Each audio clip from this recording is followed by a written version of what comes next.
Alrighty, guys. Thank you so much for joining the Zoom today. Let me turn on the day 4 in the Vietnamese version.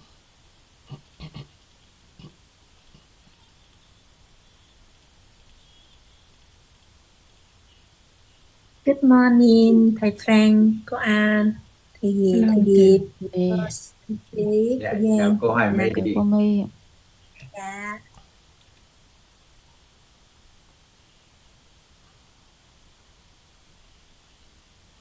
Okay.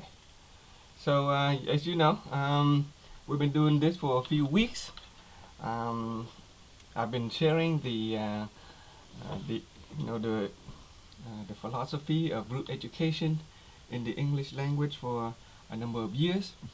Um, but it seems that we are at a point where there are so many people studying, especially in the mentor program. I see a lot of desire for people to Recording in progress. understand this philosophy in the English language, as well as the strong desire to be able to share it back in the English language. With the Vietnamese audience, they have the good fortune of imprinting and copying the um, the actual sharing from our original, founder and master. But there has not been many opportunity to imprint the way that the material is taught in the English language. And so, with the help of some of the masters here and the supporters here, Cô Hoài My, Cô An Trang, Cô Xuân Ý, these are members of the translator team working on synchronizing the vocabularies and the language. And so I want to take the opportunity to do my best to translate the original, phrase by phrase teaching that was done by our master. Okay, so that those of you who are, not only you learning just to know it, but if you are serious in actually being able to share it back, right? The way that the master share while talking, while writing, while drawing, then this will be an opportunity to pay attention to the way the phrasing, the sort of the step by step process in which the knowledge was transmitted. Okay, so our master is he make it a point to speak and share the knowledge in such a way that it kind of program our mind for understanding and for transformation. Okay, so previously you may have been exposed to the formula for the root cause of life, but many of you here are taking the mentor course, so I invite you to pay a little closer attention, right? Not only to the main point of knowledge, but also the main point of transformation. It is those points where your perspective, your inner awareness shift.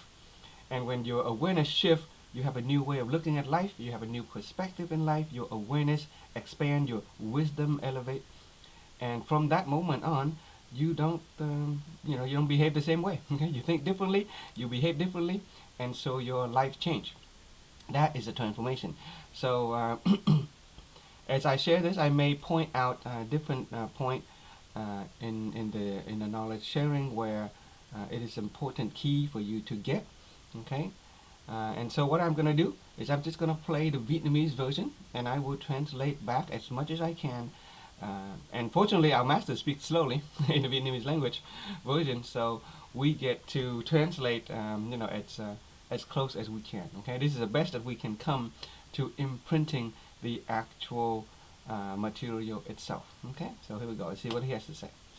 I do want to appreciate that you guys taking the time to join us. Okay, let me see if I can share my second screen. So the master is saying, today we are going to explore an important, a very important topic. Okay, before we get to that topic, we're going to give to you or transmit to you a formula. Okay, it is a formula that will accompany us for the rest of our life. Okay, you can help me by drawing along. Okay, so the formula is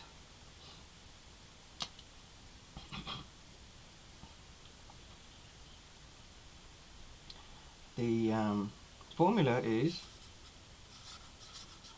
good cause. Okay, and I'm gonna add the word seed so we have some mental image. Okay, good cause or good seed plus favorable condition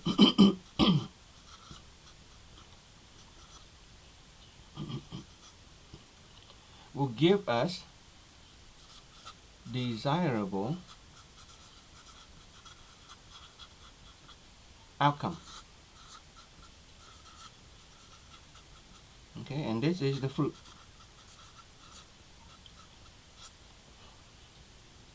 This is the seed and condition, seed and outcome. Okay, the word condition is the affinity, the positive connection that we have in life. So the law of causality, in short, okay, you can say the law of causality or the law of cause and outcome. The question is, how do we live in such a way that we align ourselves with this law? For the most part, when people living in life, they focus on the causality of the worldly view.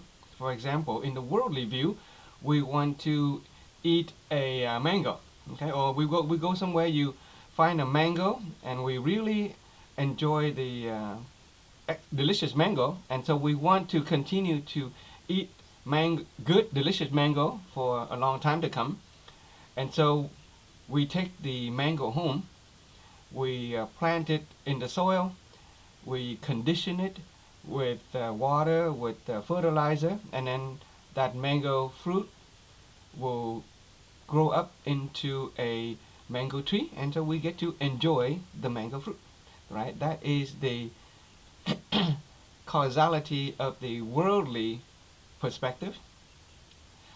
If we want to build a house, we know what we need to do, what we need to put together in order to build a home that is desirable, right? That is knowing what the outcome look like and knowing what to do, what kind of seed to bring about that outcome, right? That is the causality of the worldly perspective. As for causality of the universe perspective, your cosmological perspective, religion tells us what do we need to do in this life so that when our at the end of our life, where will we go after we die? That is the causality of the cosmological perspective. However, when it comes to the perspective of the human life perspective, the human life view, and people in general are not very good at managing the human life and experience. For example, we want the good outcome of a harmonious marriage, but human beings are not very good at managing the cause that will lead to a good marriage. We have children, and we want to raise our children successfully, but even then, we cannot guarantee that we'll be able to raise children to be successful people or become successful at raising children. Okay, same thing with our health. Human beings living in this life, we are not so good at managing our own health.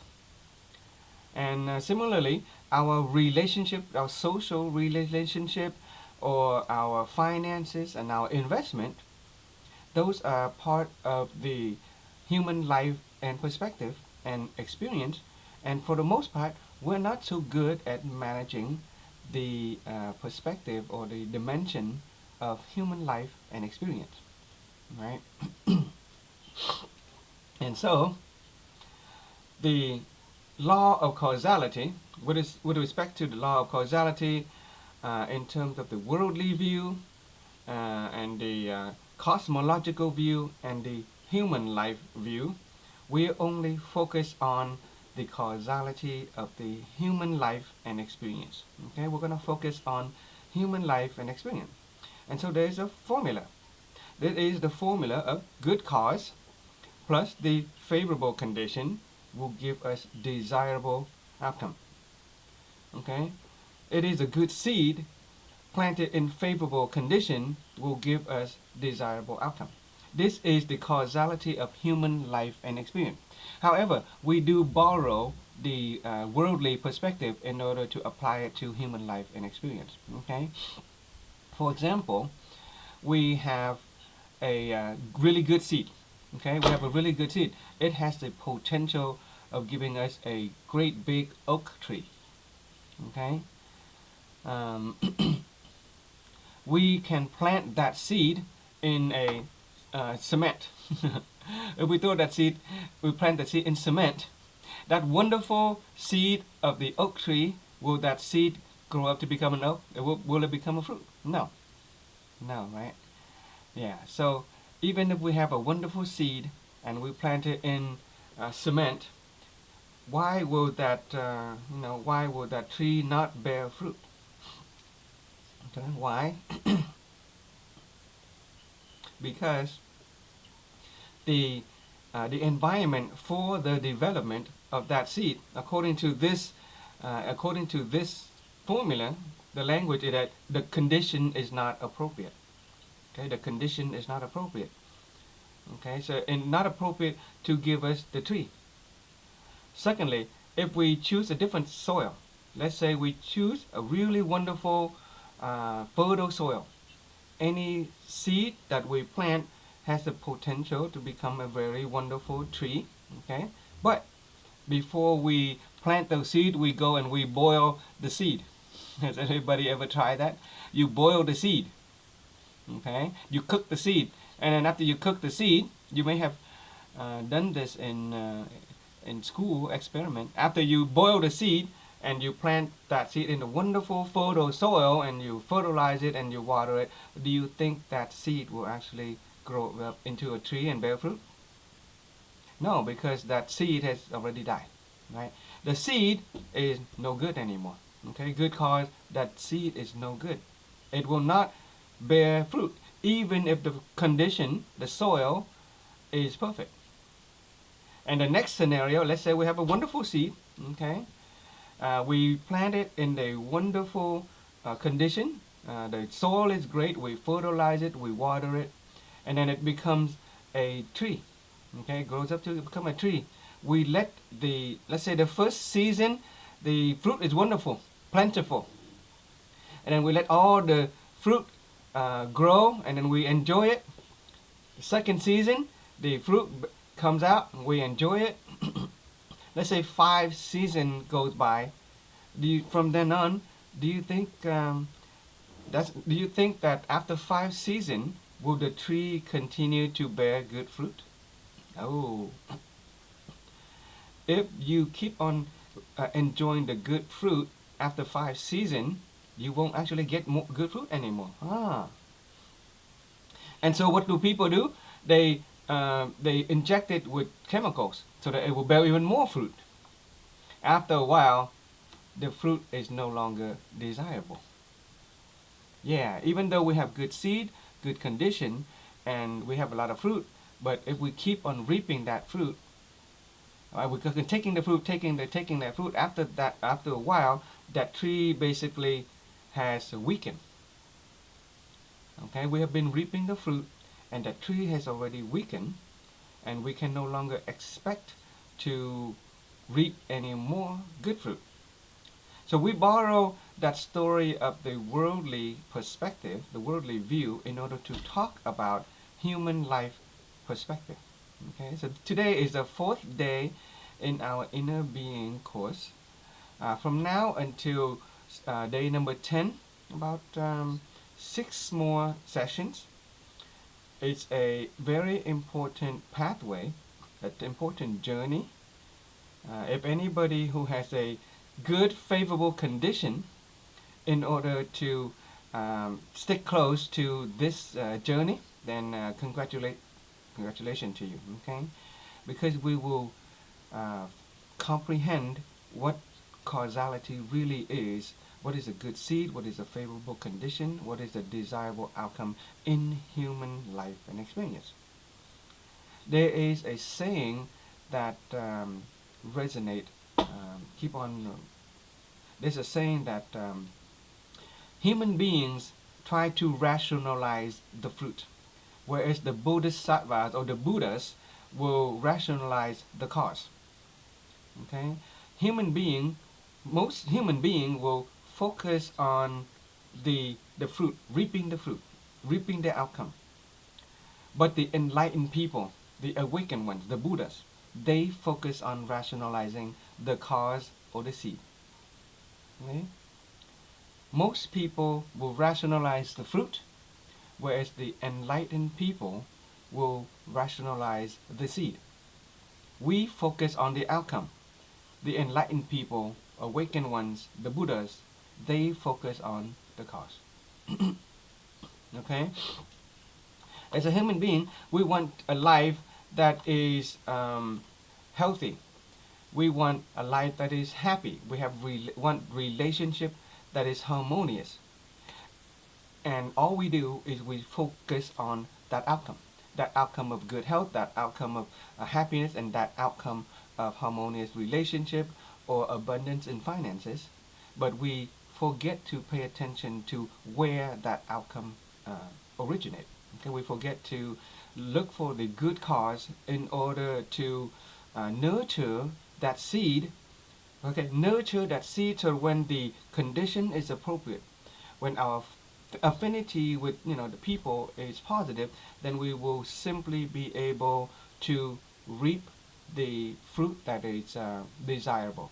Okay, so in the upcoming days, we are going to focus on the causality of human life and experience. The law of causality in human life. You can write that down. The law of causality in human life. Okay? Basically, this entire pathway, this entire journey, everything we talk about is going to revolve around understanding the causality of human life and experience. Causality of human life. This is one of the important knowledge, so important that we need to know. For us, we are fortunate to have the wise people point out to us this knowledge. Okay, this important point. This is something that you want to write down. So we're going to explore. Okay, together we'll explore the law of causality in human life. And so, the outcome of our life, okay, outcome of a person's life. At this point, in terms of our human life and experience, okay, the outcome of life that we have today. There are many aspects, many dimensions that impact our life. That is one of the questions or the inquiries. What are the things that impact our life? So the wise one teach us that human life and experience is governed by three perspectives. As a human being, we are governed by three main perspectives in life. The first perspective is the perspective of science. Okay, science. It is the first point of view that we often employ. Does anybody here notice that we are governed by the perspective of science in life? Right? Scientific view, or the point of view. All of our rationalization in this life tend to be based on science. Okay, whatever you want to do, we base on the scientific perspective, and so this proves that this is a system of reference, a point of view that, for the most part, human being will rely on in order to know what to do, how to think, okay, based on science. And so we can conclude that science, the scientific view, has a big influence in our human life, right? Okay, the second point of view is the view of religion and faith. Okay, so every sorry religion and faith. Do you notice that many people, including ourselves, oftentimes rely on religion and faith in order to explain and rationalize life? Some people's family have a certain religion, right? They practice a certain religion, and so their entire life revolves around the knowledges and understanding of that religion in order to think, to meditate, in order to behave and understand the daily life. And thirdly, there is the perspective called moral philosophy. Okay? Moral philosophy are the morality, the rationality, the philosophies about life that have been passing down from one person to another, one parent to a children. And so, irregardless of who we are, where we live, what family we have, we are, for the most part, being governed by these three basic point of view. Okay? Everybody is presently being directed or impacted by these three perspectives. Some people tend to be affected more by the scientific view. Some people tend to be led by religious view. And then some people are affected mostly by moral philosophy. But in general, we cannot escape these three perspectives. So with these three perspectives, the question is, how can we find the good cause in human life? The seed, the good seed, okay? So if according to scientific perspective, what is the good seed within us? What is the root cause of our life? If we look at religion, then what is the good cause of our human life? If we, based on moral philosophy, we will ask what kind of good seed is a good cause in our human life. Okay, so if we can ask the question, what if we can ask what the root cause of human life is, then we will begin to understand the seed.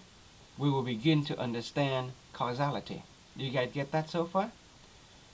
Do you guys understand the point that we're trying to make so far? Because everybody is divided or governed by these three perspectives: the scientific view, the religious view, and the moral philosophy view.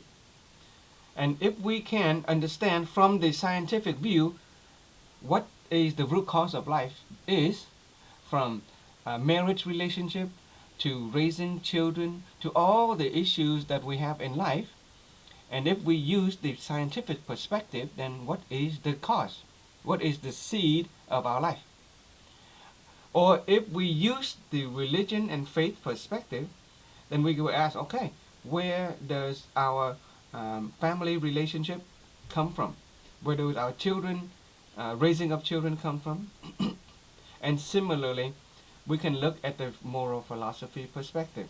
Okay, everything that is in our human life, what the good cause is, okay, where the seed come from. And if we are able to do all three, if we are able to find out the good cause or the good seed from all three perspectives, then we can safely say that we have a pretty good comprehension of human life and experience.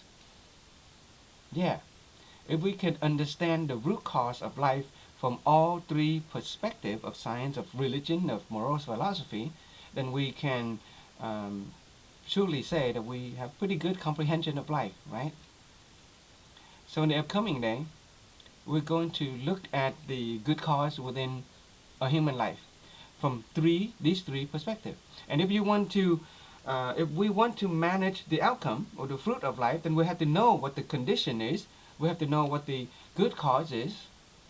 We have to create the good cause, right? Nurture those seeds, and then we cultivate the favorable condition so that we can more simply reap the fruit of a desirable outcome in life.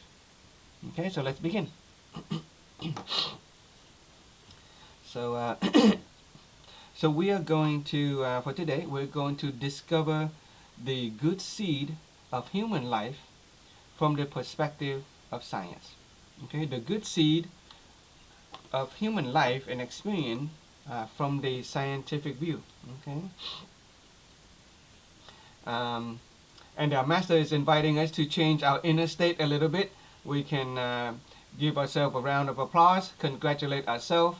Okay, you can do so that we can begin to discover the seed of human life from the scientific perspective.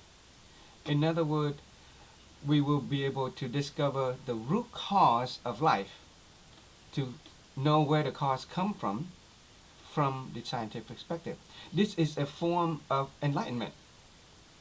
This is a form of realization or enlightenment with respect to human life and experience. When we look at life, and there's so many, all the issues that we have to deal with in human life, and if we understand the root cause of it, then it is a form of realization. Okay, it is a form of enlightenment. So that from then on, we will understand the causality, we understand the cause, we understand the condition, we understand the outcome, so that we can stand above all of life's problems. This is a form of awakening. So we are grateful for your presence, because from now on you will be able to rationalize all issues of life, at least from the perspective of science, from the perspective of religion, as well as from the moral philosophy perspective. So that when our children ask, Father, Mommy, Daddy, we will have the answer to give to them. Okay, so we're going to begin. So in this road pathway, okay, this is a pathway or a roadmap of expanding our awareness. Okay, this is we're going to have a roadmap of elevating our awareness. So when we interact with you, you can help us by chatting. Okay, you can, let me see, turn on my chat so I can see you. Feel free to turn on the chat or raise your hand and interact, okay, so that we can together understand the root cause of human life from the perspective of science. Okay. So we begin by writing the word outcome.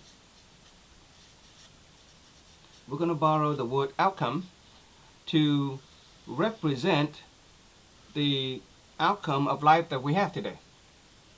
Okay, it's a nice word. Another way of saying it is the fruit of life that we are experiencing, the fruit of life or the outcome of life. And so at this moment we ask you if you can give us one word, and that one word, just choose one word, okay? It should be one simple word. If you can think of a word that has a direct impact on the outcome of life that we have today.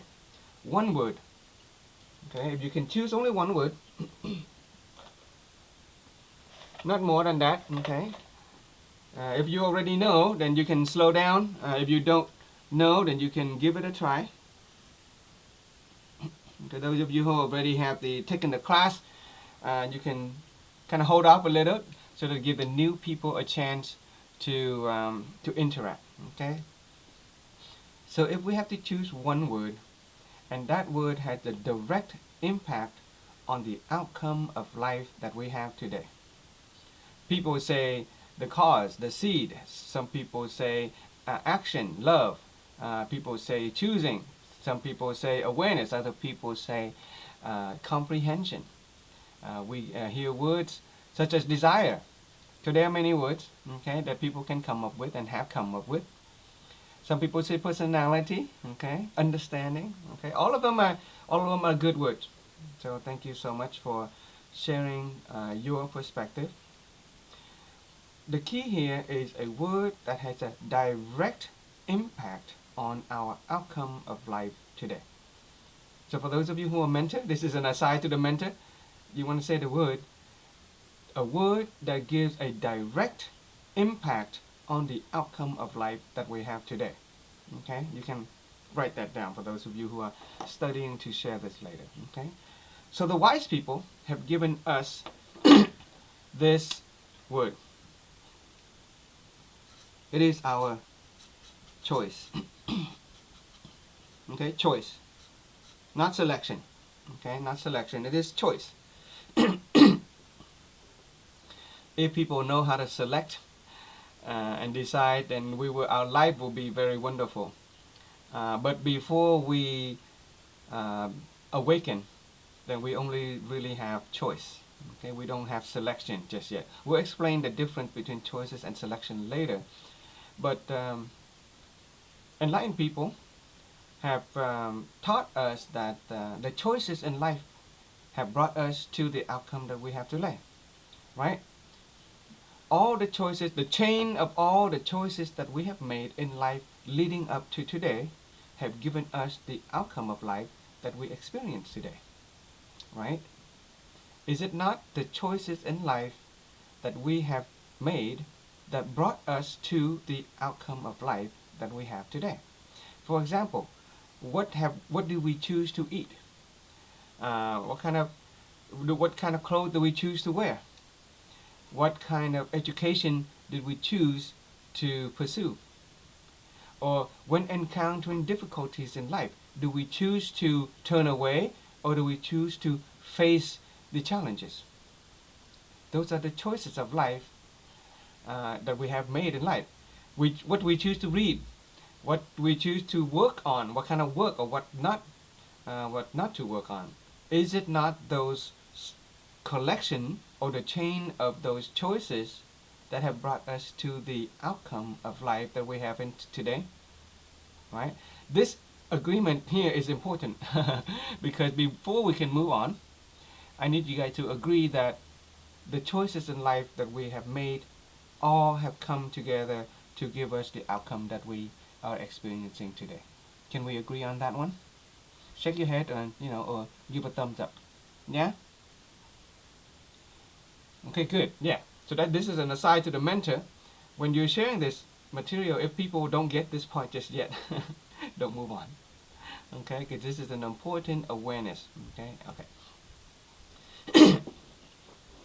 So we all agree that we have this awareness that it is my choices in life that have brought me to the outcome in life today. And that our inner being, as a human being, we have really something really interesting. We have a really interesting tendency with respect to our inner being. Okay, it is interesting and weird.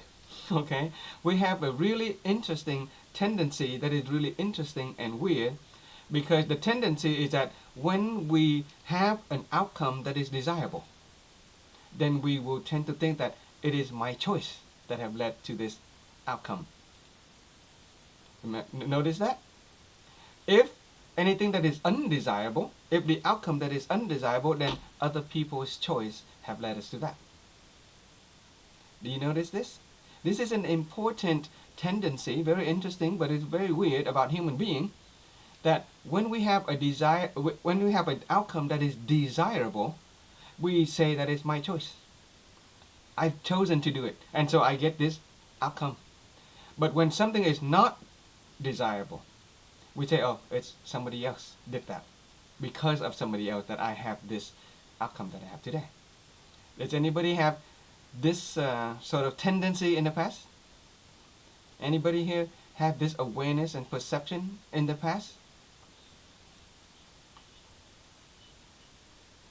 Things that we want, things that we like, outcome that happened to me. It's because I've done it. I've chosen. But when something else that is not so desirable, then other people, other people's fault. For example, if we are fortunate to marry a spouse and we experience happiness, and other people say, oh, you have a harmonious marriage, and so we say, oh yeah, you're happy and harmonious marriage, and then we say, yeah, because I chose it, the right spouse. But if we're experiencing a marriage that is undesirable, then we may say, oh, I didn't actually choose this spouse. Maybe we were pressured by our parent and certain circumstances. And so there is this tendency that as a human being, we have this perception, we have the tendency that, we always attribute the accomplishment to our choices. Or if anything that is undesirable, it is somebody else's fault. Right? It's other people's fault. That is that's a very typical awareness, and that's fine. Okay, it is a very typical, very common perception. But here, if we get that it is our own choices that give us the outcome in life today, then at this moment in time, then at least in this moment in time, what we get, we have this new awareness that the root cause of life begins with me. The root cause of life begins with me. Okay? As for where it comes from, what the root cause is, we'll worry about that later. But here, okay, do we dare to admit that it is my choice that have brought me to the outcome of life that I have today? Okay, do we dare to admit that? And everything that I have chosen, and here's the thing, everything that I have chosen, they were the right choice. That is another awareness. Everything that I have chosen, those are the right choice, given the circumstances at that time. If the circumstances were different, or if my awareness were different, then I would have chosen something else, right? I would have made a different choice. But because of all of my choices were made at that time based on what I know and the circumstances, the best choice that I could have made. If I had a better option, or if I had better knowing or knowledge, then I would have chosen differently. If I had another opportunity, I would have chosen better. Right? We are always choosing the best choice. You notice that? Can you have that awareness? If at the moment of choosing I had known differently, then I may have chosen differently. But at the moment of choosing, I only knew what I knew, then I only choose what I choose. And so it is always the best choice. Okay, that's an important awareness. It is always the best choice. It is the only and the best choice that I have at the moment of choosing. Okay? And so that choice, it turns out, that choice is the most appropriate and the most suitable choice to who we are. Okay? That choice is the most appropriate and suitable choice for who we are at that moment of choosing. Because once again, if we had known better, if we had known differently, if there were better options, then we would have made a different choice. But because what we knew is what we knew at that moment of choosing, then the choice that we've made is the choice that is most suitable and appropriate to who we are, given our knowledge and our way of being at that time. Do you guys get this point? If you get this point, shake your head or give me a thumb up. Right? This is a second key awareness that we are trying to transmit to other people. Okay? At the moment of our choosing, it is the best choice, and that choice is suitable or compatible with who we are. Okay? And if you don't get this just yet, you can just temporarily accept it for now, and then we'll talk a little bit more. Okay? So the first awareness that you want to adopt is that the root cause of life begins with me. That is the first awareness that you want to conclude. The root cause of life begins with me. You can write that down. The root cause of life begins with me. This is a very important awareness, because if anybody had the awareness that the root cause of life begins with me, then do you get that all resentment and blame will disappear? If the root cause of life begins with myself, then immediately in that instant moment, that awareness that the root cause of life begins with myself, then all resentment and blame will disappear. That's the benefit of having that awareness. The root cause of life begins with me. Do you think that it can disappear all resentment and blame in an instant? Yeah? This is a foundational awareness. This is a foundation for a person who has the mentality of tolerance and magnanimity. It is also a character of tolerance and magnanimity. Okay? Tolerance. Because a person of tolerance get that the root cause of life begin with myself. But it's not, but there's no fault. The thing is, so the root cause of life begin with me. Because the root cause of life begins with me, it is not other people's fault. Right? Make sense? Because the root cause of life begins with me, it is not other people's fault. And because the choice that I've made is the best choice possible at that moment of choosing, then it's not my fault either. So the root cause of life begins with me, but it's not my fault either. Okay, so you can write that down. The root cause of life begins with me, but it's not my fault. Because if you resent and blame yourself, then that is not an appropriate state of being with respect to a person's inner being. Because we don't really know why we chose, at the moment of choosing, we don't really know why we choose that choice anyway. It is just happened to be the best choice possible at that moment in time. Right? After the fact, you can go back and you can, talk about the outcome, but later, at the moment of choosing, the root cause of life begins with me, and the choice that I've made is the best choice. Therefore, it is not my fault. Okay? The root cause of life begins with myself, and it is not my fault. And our responsibility is to maintain this awareness so that for the rest of our life, we will be able to experience peace and serenity. There is the benefit to having this awareness and perspective. The root cause of life begins with me, because it's begin with me, it is not other people's fault. But at the same time, the root cause of life begins with me, and it's not my fault either. Why? Because my choice at the moment of choosing is the best possible choice, given my suitability and compatibility with that choice at that moment in time. Okay? And the benefit of that is we save ourselves from resentment and blame. Resentment and blame against other people, resentment and blame against ourselves. And because, as later on you learn why resentment and blame can be very negative and very destructive, okay?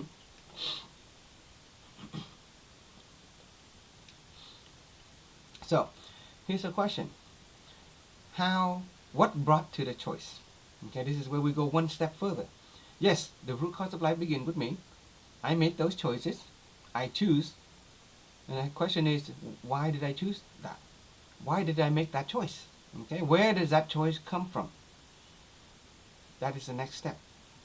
And so irregardless of who we are or what we choose, if we ask them, okay, at the end, why did you choose that? Why did you choose that? Why did you choose that?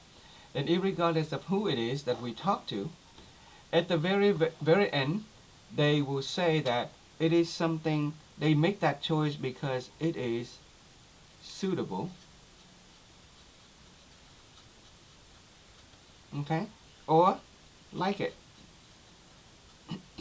Okay? We choose because we are suitable or because we like we like it. Okay. For example, um, excuse me. I'm gonna skip forward a little bit.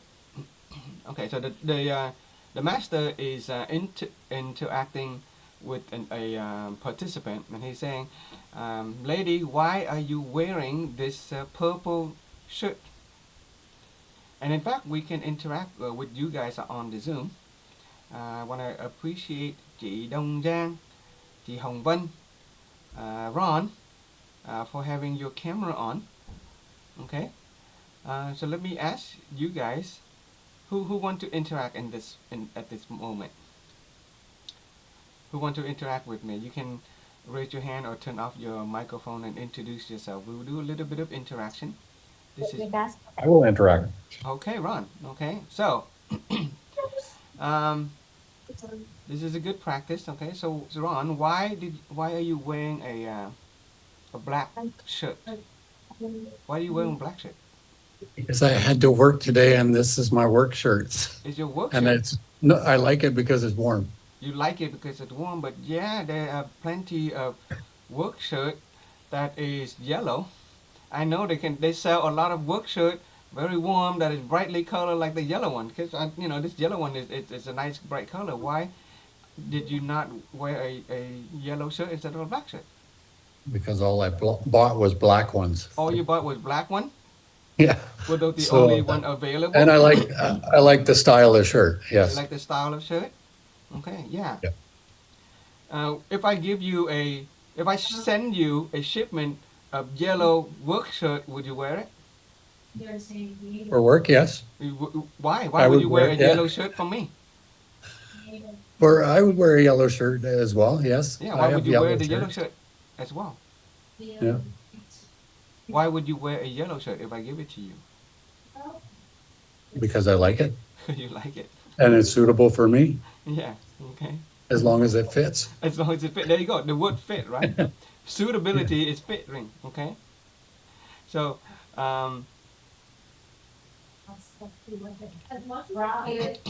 okay. So, what if what if, somebody give you a red shirt? Would you wear that as well? Yes. You would wear that as well? Wow, Yep. Ron, many things suit you. I'm not fussy. Are there any shirt that you would refuse to wear? A pink one. A pink one. Why would you not wear a pink one? You know that pink shirt nowadays, pink is a manly color, right?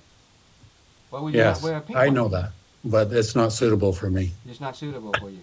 Okay. So that little fun interaction, okay, is an example that we can use with a participant. We just kind of grill them, and ask them why they do something. Then at the very, very end, at the beginning, they may have some excuses, right? Ron say, okay, it's at work, I needed to something warm. He has some very good reason. But if we keep on asking, at some point, a human being will admit that it is simply because something that they like, and it is a suitable choice to make. Yeah. Okay. That is an if we can come to that realization, then it will make our understanding of choices and outcome very very simple to understand. Okay.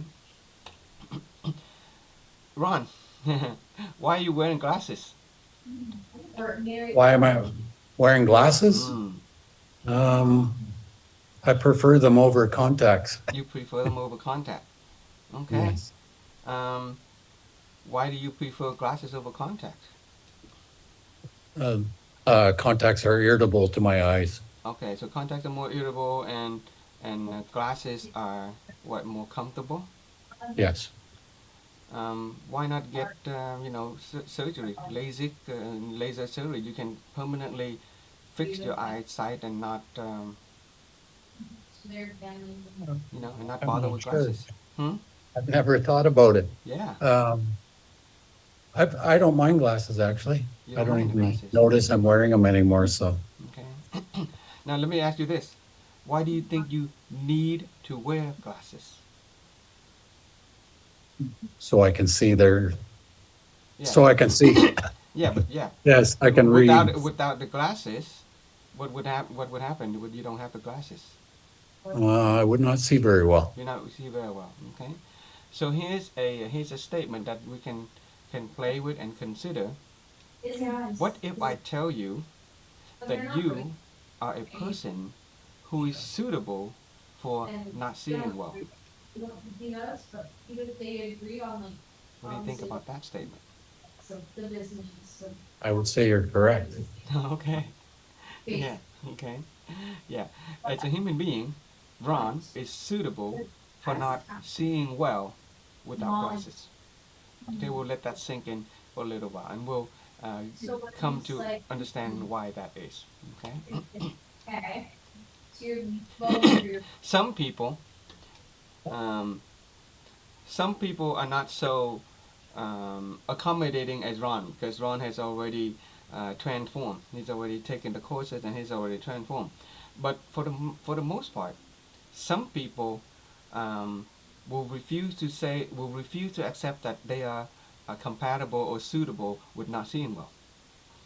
Okay, they may blame it on something else. They may say that because external circumstances happen because of my age or whatever, that I cannot see well, so that I have to wear glasses. But to say that you are suitable for not seeing well is something that it requires a person of a higher awareness to be able to accept. Okay, do you guys get that point? Because for the most part, as human beings, we tend to take credit for the good outcome that we experience in life.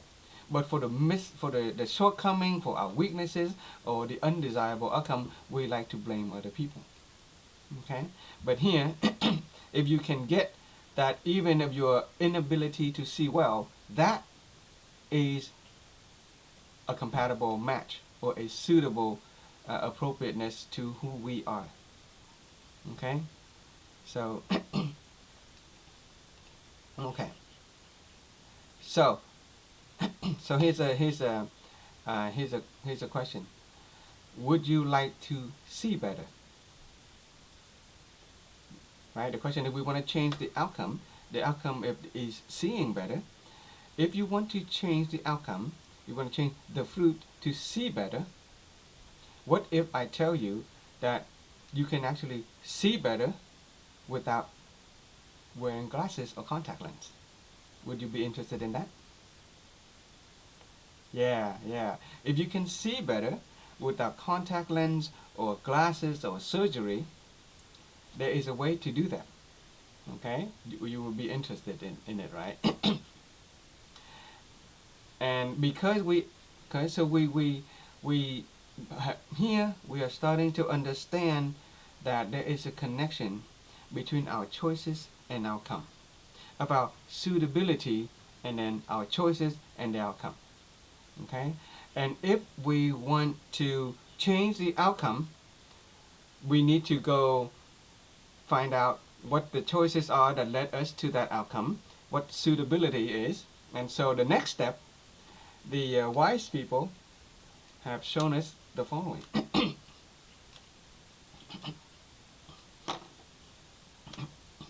Your personality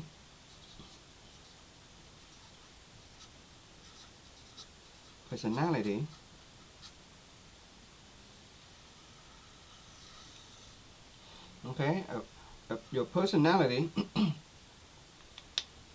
give us the kind of choices that we have in life. Our personality determine if we feel that we are suitable or if we like something. Okay, it is our personality would determine if we are suitable with something or if we like it, and therefore our personality determine our choices in life. Okay, do you get that? The people who come into our life, it is also because our personality. Right? Because if our personality would be different, we would, attract different people. But because the personality of who we are, okay, when we say the word personality, it's a question of who we are. Okay, who we are determines the people and the circumstances that we attracted into our life. And it also determines our choices that will lead to the outcome that we have in our life. Because of our personality, we feel like we are suitable with something. We feel that we like something. Therefore, we choose a certain way, and so we get the outcome that we have in life. And so we could also argue that our personality also brings us the outcome that is undesirable. Okay? If we can say that our personality is suitable for the choices and the outcome that is desirable, then we must also accept that our personality are suitable for the choices and the outcome that is undesirable. And in the case of Ron, we can say that it is your personality that gives you the outcome of life that is not looking so well without glasses, not being able to see without glasses. It is our personality that determines our choices that give us the outcome. And so when we say this, your personality determines your choices that give you outcome, including the undesirable outcome.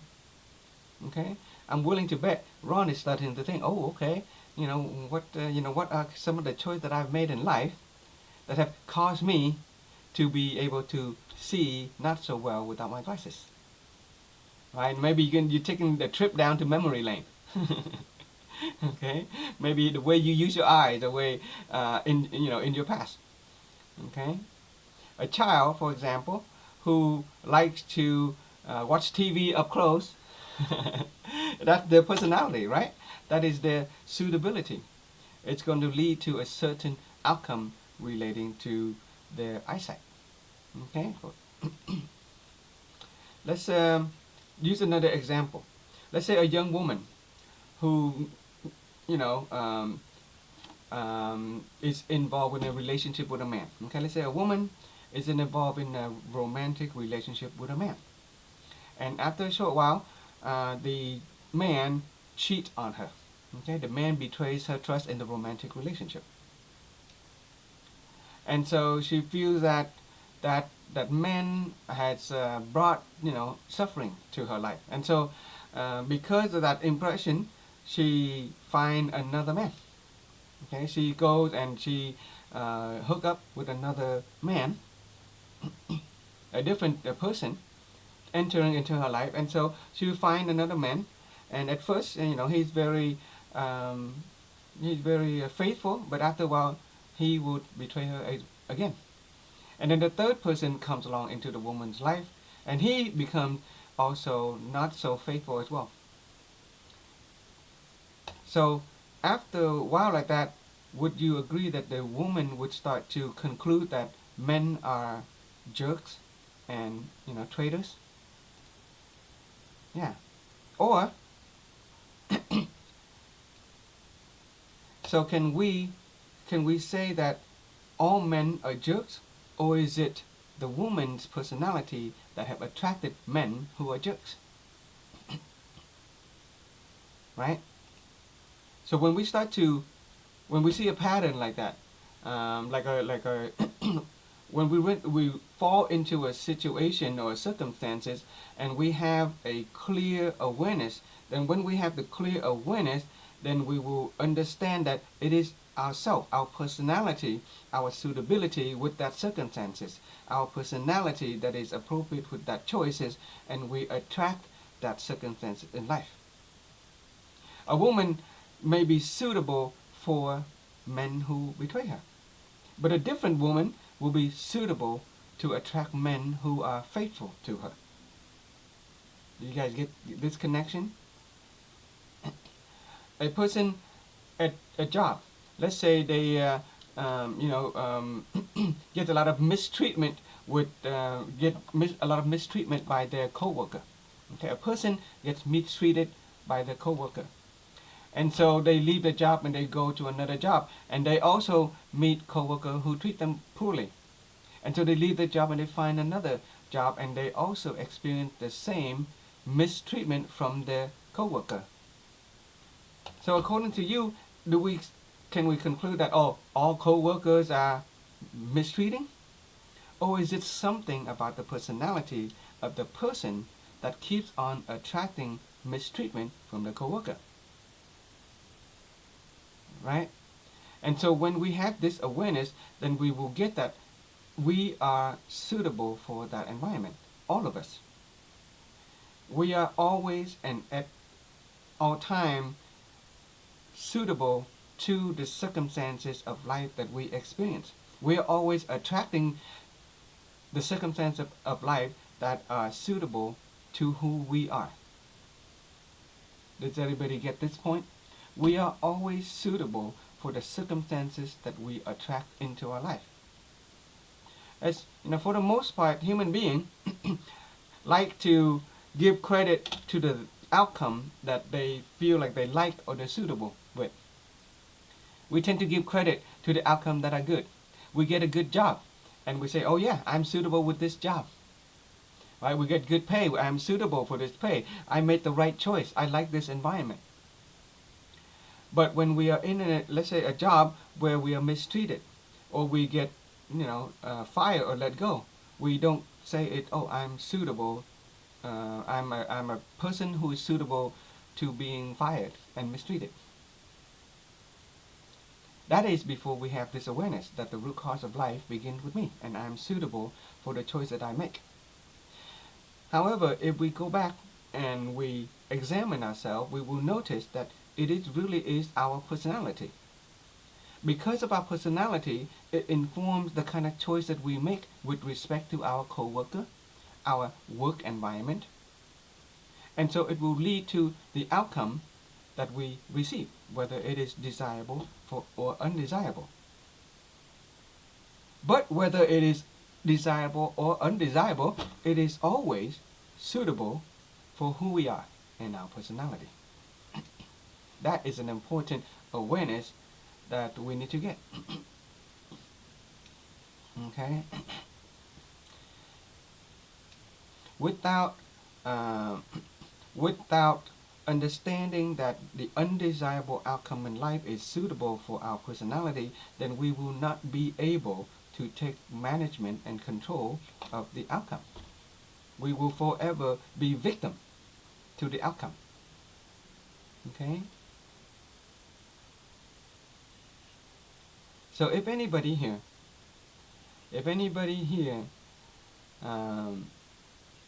have this awareness that the root cause of life begin with me, whether the outcome is desirable or undesirable, the root cause of life begins with me. And if I want to change the outcome, then I have to change the personality. I have to change who I am. Okay? That is the only way we can change the outcome, is by changing the personality. But unfortunately, nobody really knows what is a good personality that will give us good eyesight. Okay? Very few people know what kind of personality bring about good eyesight. And very few people really understand where poor eyesight come from. But everybody knows that we have the choice of wearing glass. Wearing glass is one of the choices. Okay, at least we get that far. Okay, so we say this so that you can understand that everybody understand that it is our choices of wearing eyeglasses will give us the outcome that we have today. But very few people can fully understand that it's our personality that is compatible with the outcome of wearing glasses. Okay? So if you want to change the outcome, all we have to do is change the choices. And in order to change the choice, the choice is determined by our personality. Unfortunately, it's difficult to know what kind of personality will inform the choice. It's difficult to understand what personality will give us a choice, but at least we know that the choice will give us the outcome. Okay? And we know that if you wear glasses, it only sort of makes the eyesight actually worse. Right? It just makes the image clearer, but it doesn't give you better eyesight. right? Okay, let's see what the master has to say next. And so a participant can say, you know, it is not my choice to wear glasses. When I was young, my parent took me to the eye doctor and they put on glasses for me. It is not my choice to wear glasses. Well, in those circumstances, we have to re-examine and we ask, is it really not your choices? Okay? Yes, our parent brought us to the doctor gave us glasses, but at the end of the day, who agreed to put on the glasses? If we didn't, then there would have been other consequences. But at that moment, we felt that wearing glasses were a better consequence than not whatever alternative consequence. Maybe we get punished, maybe we get yelled at, but we always choose the best choice possible for ourselves anyway, so there is no need to blame ourselves for it. Okay? Okay, you guys get this so far, right? And I'm going slow enough that you can share with other people, right? Okay, so so question is, where do our personality come from? Okay, what determines our personality? And it's very simple. Our personality is made up of our habits. Okay, our habits our habit determine our personality. And so with this awareness that our habit determine our personality, then all we have to do is to change our habit. Right? Changing our habit will change our personality. Changing our personality will change the choices in life that we have, and then our outcome of life will be different. And people have the awareness that there's no good or bad habit. There's only habit that is a suitable match for our personality. Okay, and imagine what our world and our life would be like if we know the kind of habit would bring about good health and good wealth and peace and happiness. Would it be worth exploring to know what kind of habits that will bring about health and wealth and happiness? It would be worth it, right?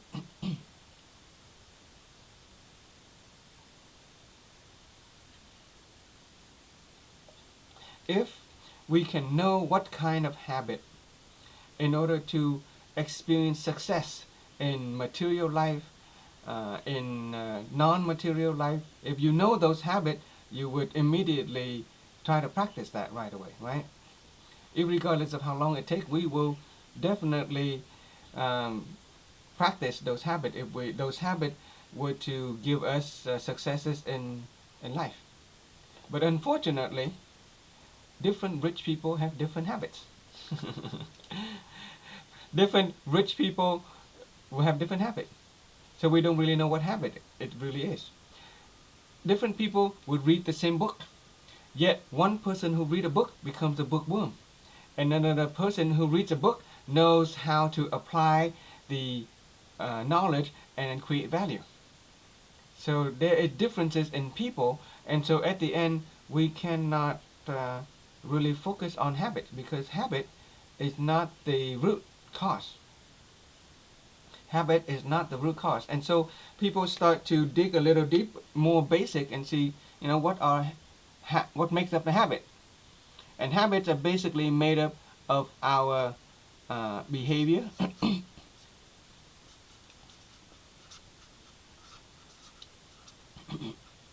Okay, actions and behavior.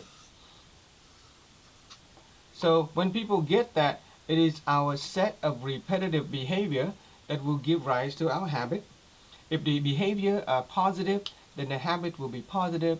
It will give out personality that is positive. It will make us make positive choices and give us positive outcomes in life. And so people begin to place an importance in behavior and actions. But it's not simple either. Some people, the behaviors like to lounge around and do nothing.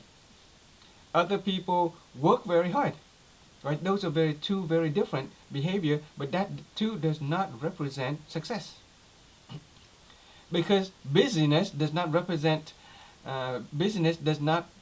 success. Okay, and over time, people see that the behavior is not the root that can change the outcome in life. And so there is a new conclusion that says that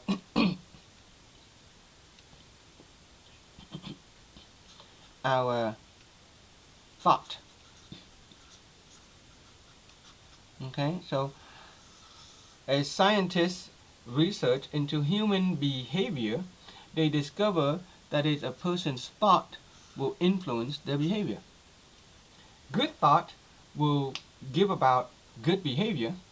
Good behavior, when repeated, becomes habit. Good habit will determine your personality, will influence your choices, and the choices are going to give the outcome in life that you have today. Okay,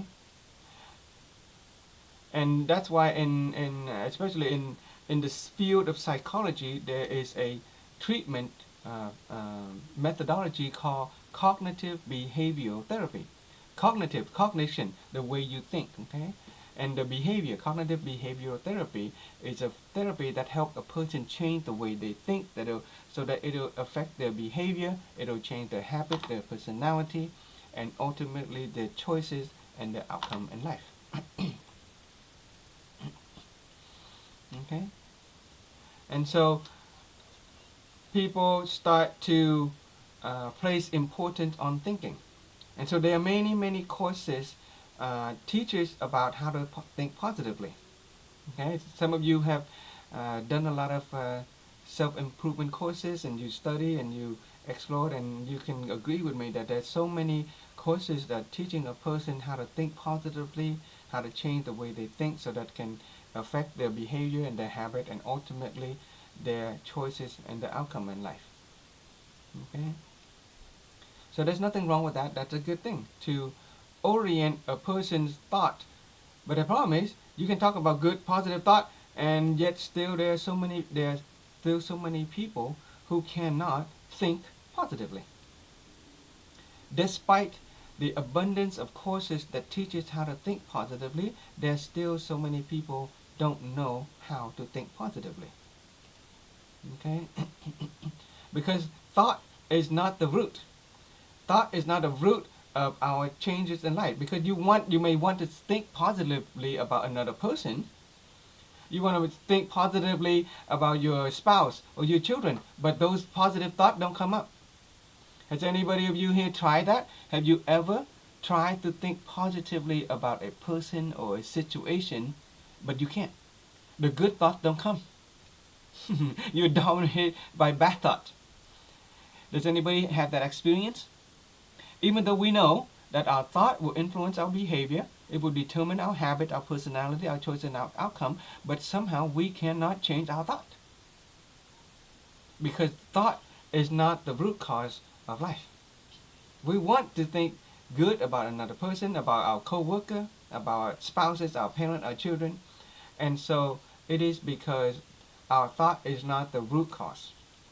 And so the experts have done further studies, and they recognize that thought is not the root cause for the transformation of a person's life. And so as we dig down further, the wise people have discovered that there is something else more fundamental that determine our thought. There is something else called belief that will determine our thought. Okay? And the word you want to say is they shape our thought. Okay, our belief, if you're going to use, if this is, okay? Our belief shape our thought. Our belief shape our thought.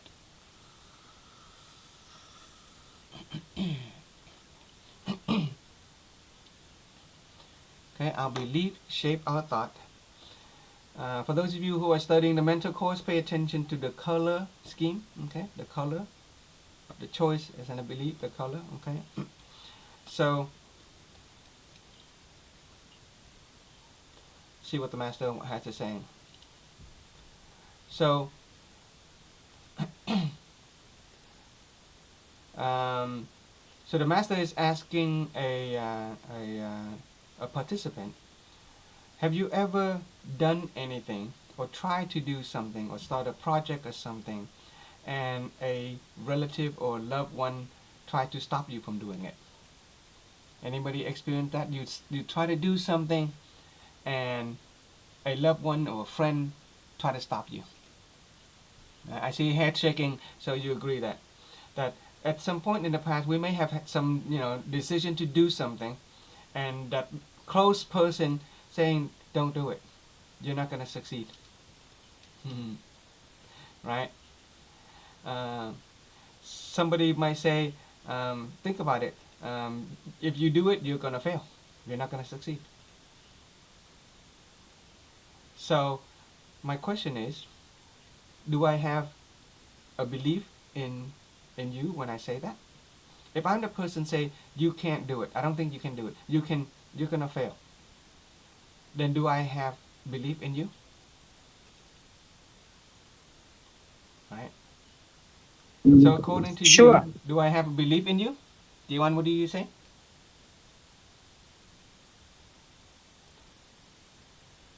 If I say that you're going to fail, if I say that, does that mean I have belief in you or not belief in you? Let's see if we can get some some interaction. If I tell you that I don't think you can do it, you're gonna fail, does that mean I believe in you or not believe in you?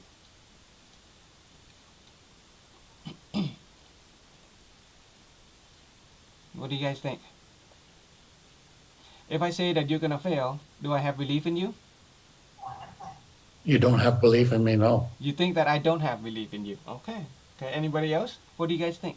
Chị Hồng Vân, chị Đông Giang, chị Oanh.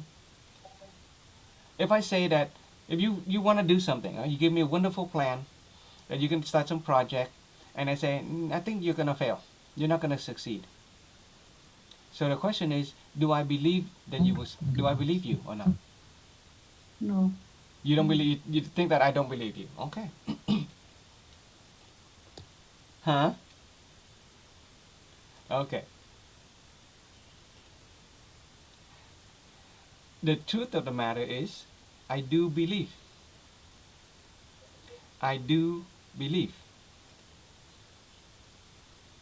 But it is not that I believe that you will succeed. In fact, I believe that you will fail. Okay? There is no such thing as not believing. There is no such thing as not believing. There is no such thing as not having faith. As a human being, we only believe. We whether believe that you will succeed, or I will believe that you fail. Yeah. We are always 100% believe in the positive, or we actually believe in the negative. We don't have belief. We up to now we are not so clear on this, but having this awareness, it is important that as a human being, we always 100% believe. We just happen to believe positively, or we believe in its opposite. I believe that you will fail. I believe that you will not be able to succeed. Okay? That is a wonderful realization, because we always have to believe on something. One, they believe that we can do it, or we believe that we cannot do it. And because of that belief, then we always already have the choice. Because of that belief, we always have the choice. No, and after we I said always that, have Frank, the outcome that is compatible, suitable with that belief. You were saying something, Ron? I said after I said that, I remembered too that there's a positive and negative polarity there, Yeah, and yeah, yeah, yeah. yeah. So because of that belief, because we always believe that we can, or we always believe that we cannot, our choices will always be suitable, compatible, appropriate to that belief. And therefore, the outcome in life is always suitable, compatible with our belief. Okay? And because of that belief, okay, on a roundabout way, that belief will shape the ways we think. Okay, if a person believes that they can do it, they're gonna start thinking that, oh, they can do it. They're gonna find ways that will determine how to do it. It's gonna affect the way the behavior. They're gonna affect their repeatable action habit. They're gonna affect the way they have the personality. A person who has the belief, it shapes their thought, their behavior, their habit, their personality, and ultimately their choices. And therefore, the outcome will reflect the belief. But a person who goes around saying, I don't believe I can do it, or I believe that you can't do it, or I don't believe, then essentially they believe that they cannot do it. And they're going to think about all kinds of thought why they can't do it. Their behavior, their habit, their personality is going to reflect their belief that they can't do it. Whatever choice that they make, it's going to be suitable with not doing it. And so the outcome in life is not having a desirable outcome that they want. And that outcome is suitable and compatible with who they are. So if a person believes that they're going to fail, then failure is suitable and compatible with who they are. All because they believe that they fail. You guys get that? The power of belief. Okay?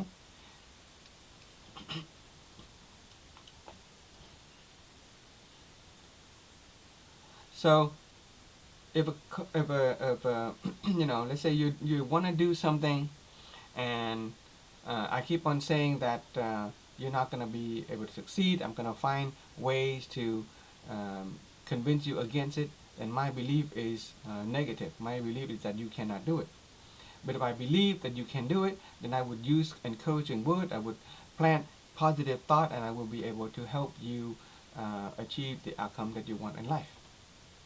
So if you want our children to succeed, then you want to work on the belief. Believe in themselves, believe in the outcome, believe in the process. Okay?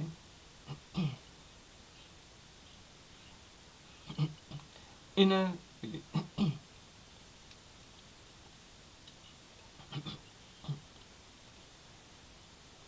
And so, yes, the one mentioned inner belief. Hang on. There is something that we...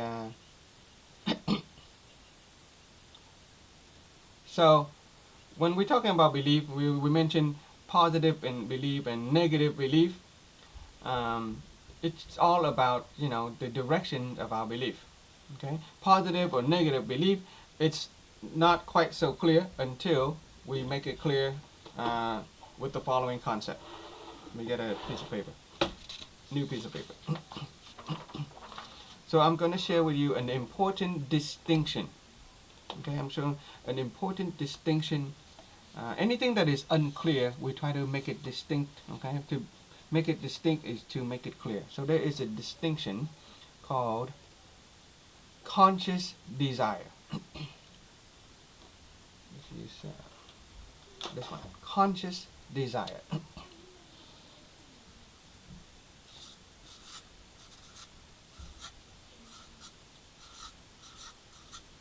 Conscious desire.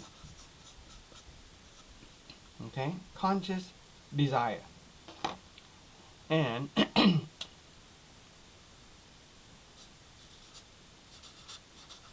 inner belief. We're going to take a moment to make a distinction between conscious desire and inner belief. For example, a person gets married. Okay, when a person gets married, a woman gets married, or a man find a wife, and so they get married and they have the desire of a harmonious marriage.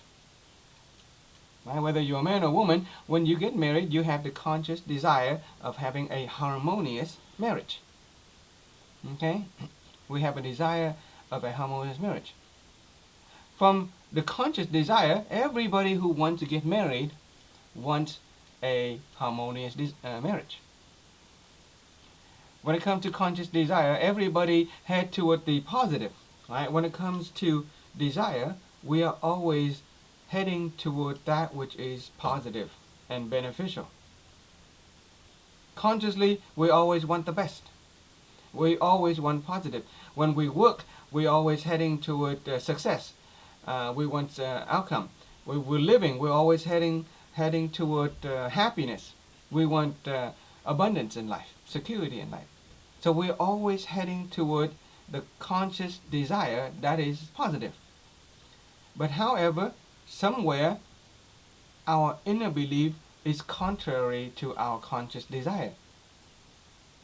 If our inner belief is contrary to our conscious desire, then do you think the inner belief or the conscious desire is going to win out over time? In general, human beings, we always consciously desire the positive things in life. But if our inner belief is contrary to the conscious desire, then over time, which do you think will win out? Will it be our inner belief that wins or our conscious desire that wins?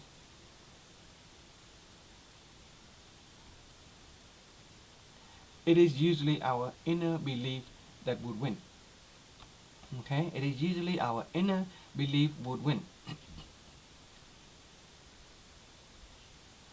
And if the inner belief is contrary to the conscious desire, then the reality of life we're going to experience is something that is reflective of our inner belief.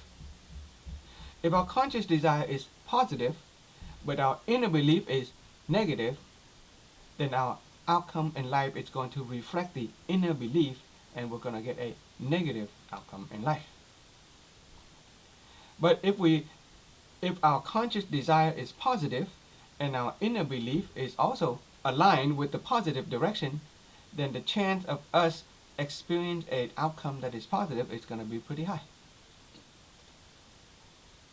All outcomes in life, according to this perspective, all of our choices are determined by our inner belief. It is our belief that determines our choices in life. And so if we have a formula that can turn all conscious desire into inner belief, then do you think that we'll be able to accomplish all of our dreams?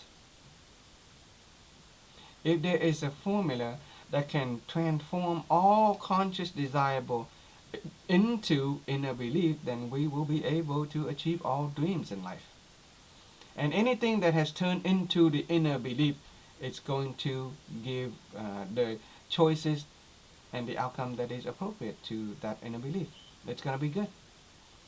And so the whole world start to discover what kind of belief, right? So there are phrases that say that all we need is belief and then miracle will happen, right? There's a song that says there will be miracles when you believe. Okay? There will be miracles when you believe. There will be miracles when you believe. Okay? And if you persevere, you will definitely succeed. Okay? If you believe, there will be miracle. If you persevere, you will succeed. If you believe, there will be miracles. If you persevere, you will definitely succeed. Okay, so those are the kind of conclusion that the world has come to have, both from a scientific perspective, as well as the religion and faith perspective, as well as from the morality perspective. When you have the belief, miracles will appear. When you have the perseverance, you will definitely succeed.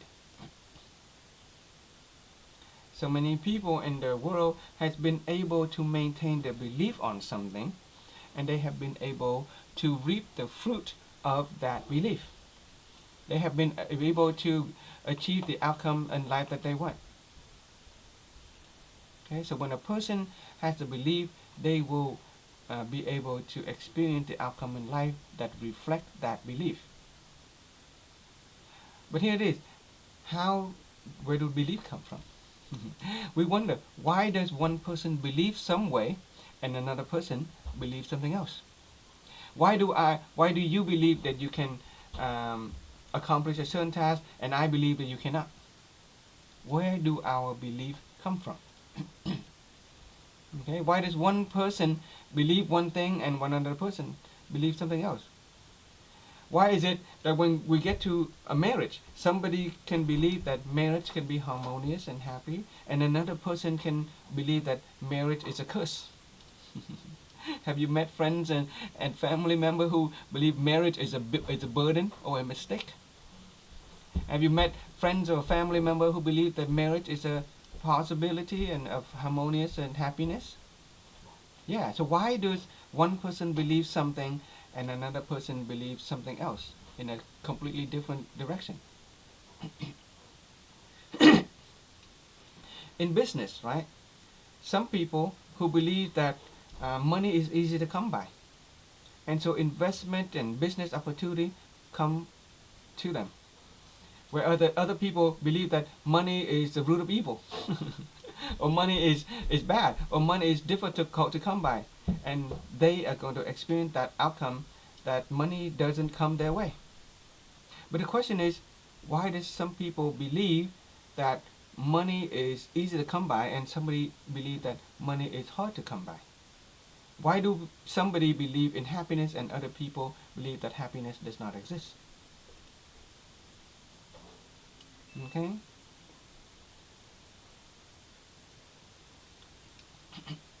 So it seems that people believe different things. Okay? And so, because of that, belief itself is not the root. But it is good enough to understand that if you have belief in something, then your choices and your outcome in life will align with that belief. Okay? We know that our belief will determine our choices, and our choices will determine outcome. This is an important awareness. And so from now on, okay, if anybody have any choices, anything, then first we have to have the awareness that have a belief in that direction, that they have that choice. Whenever you see anybody who make any choice, that you have to have the awareness, they have a belief in that direction. Forget the thought, forget the behavior, forget the habit and personality. That's too much trouble.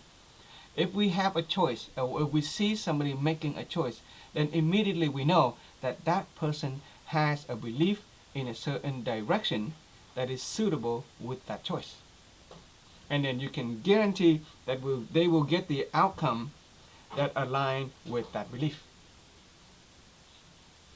Okay? Whether that choice is going to be appropriate or not, it gives an undesirable or desirable, not yet, we haven't, we're not going to talk about that yet, but you're going to, if they choose some way that they have, that means that they have belief in that way. So if we want to change the choice, then you have to work on impacting their inner belief. Okay? You want to grasp that at this point. If we want to help our children change the choice, then we have to help them understand their belief. If we're in a work environment and we want to change our employees' choices, then we have to impact the belief. If we want to help our spouse change the kind of choices they make with respect to them, the relationship, for example, then we have to impact their belief.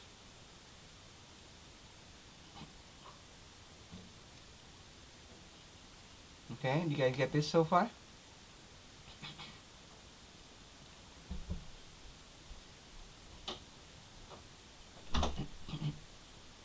Okay, so we get that our belief determine our choices. And so we wonder, why does that person believe? Okay, hang on.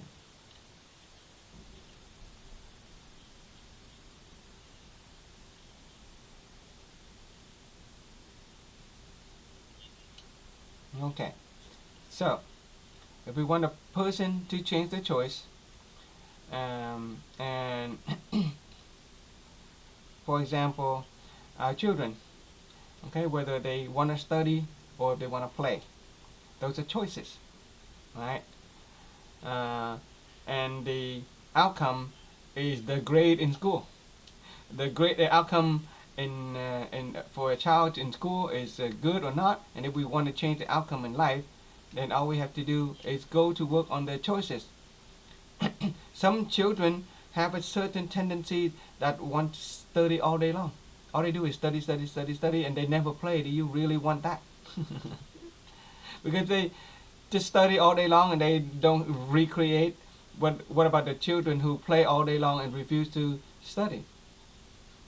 So we're not concerned about why they choose. We only are concerned that they have a certain belief.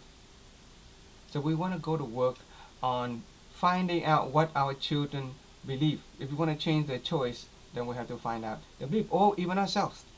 Okay. So we want to change our choices in life. If we have a certain outcome that we want to affect, and we want to change the choices, then we need to re-examine our own inner belief. What do I really believe? If we want to change the outcome of our health, what do I really believe about health? If I want to change the outcome of our relationship with our spouse, what do I really believe about this relationship that I have? What do I really believe about myself, about my spouse? If we want to change the outcome of our finances, okay, what kind of belief do I have about finances? And you will notice that our belief will be compatible, suitable with the outcome that we have in life.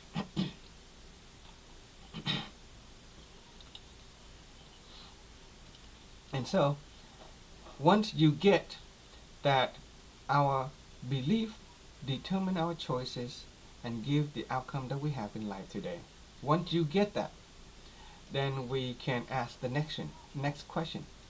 Where do our beliefs come from? And fortunately for us, the wise people have taught us that the belief that we have comes from the images that we have in our mind, okay, or mental images. The images in our mind, or our mental images, determine our belief.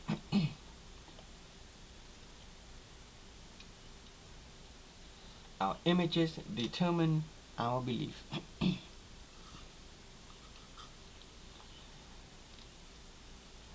The seed of mental images. Okay, you want to write this down. The seed of mental images.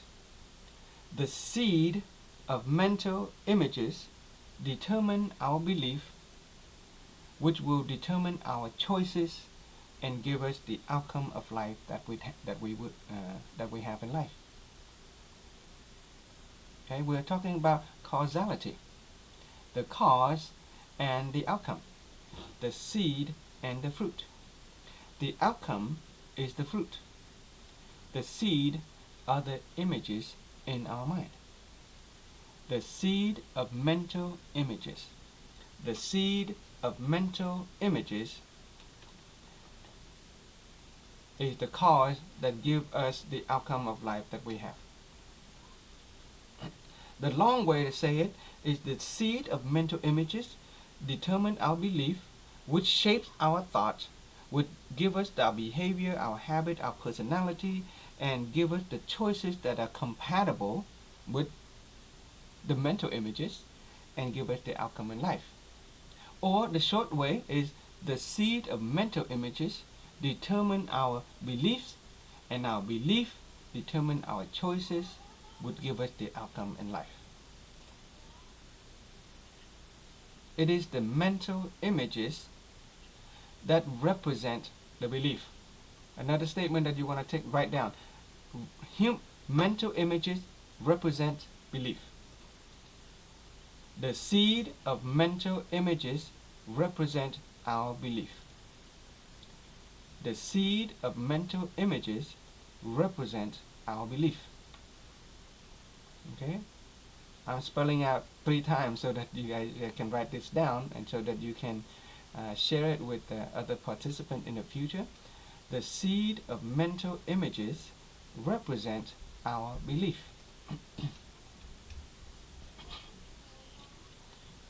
Immediately, we're going to assist all of you to comprehend the power of the mental images and how it determines the outcome of our life.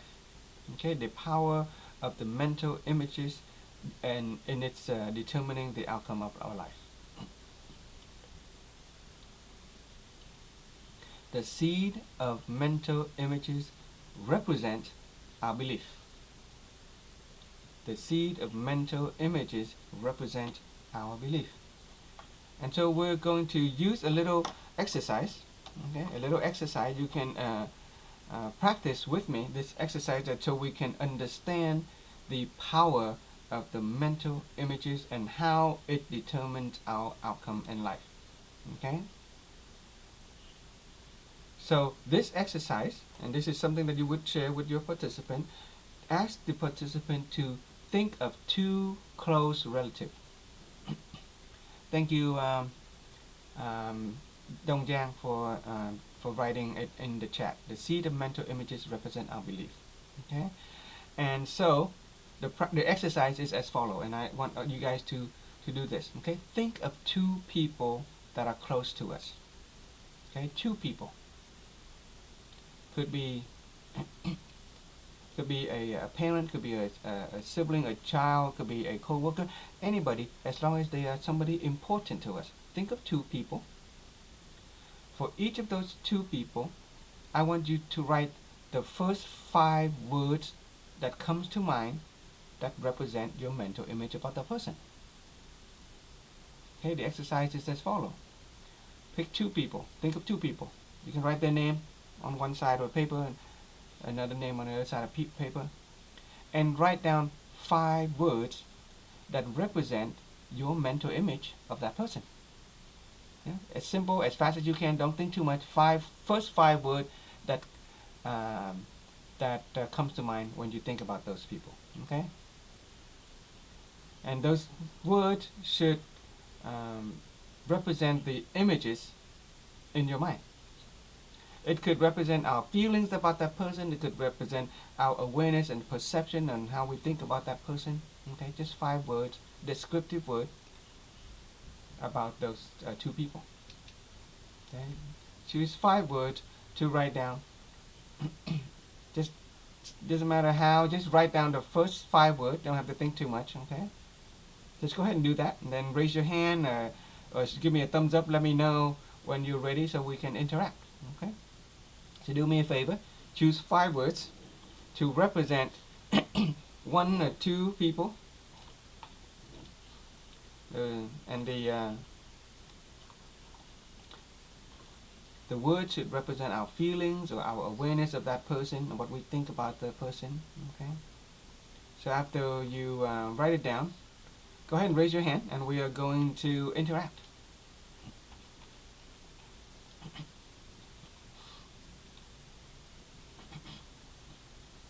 And as you interact with me, we're going to discuss and help the rest of the room understand why that mental image represents the outcome of life that you have with respect to that person. Okay, who's ready? Who's ready? let's give some chance for you guys to talk. I've been speaking a lot. Ji Dong Jiang, would you care to interact with us? Dạ, Okay. dạ, chào thầy. Look like when I see someone, I can see the One He- person. So give me the name of that person. Did you write down the name of a person that is important to you? the name of person. Somebody who's I- important to you. The first It's, person that's important to you. It's my kid, my boy. Your son. Okay, your Yeah. son. Okay, your son. Great. So let's work with this. Okay. So your son. What are some words? What are 5 words that you think of when you think of your son? Yeah. Happy. Happy. Yeah. What else? He tall. Tall. Okay. Yes. Okay. Good. Tall. Good boy. Good boy. Wow. Yeah. And he helped me something.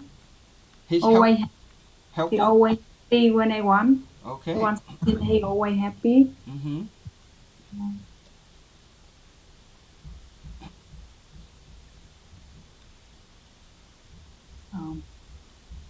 One more word. Yeah. Sometimes he easy angry too. Oh, easy angry. Okay. Easy to get angry, huh? Yeah. Easy to anger. Easy to anger. Yeah, anger. Okay. Is that all? Do you want any other word that you can think of? No, No. That's Okay. it. that's all. Thank you.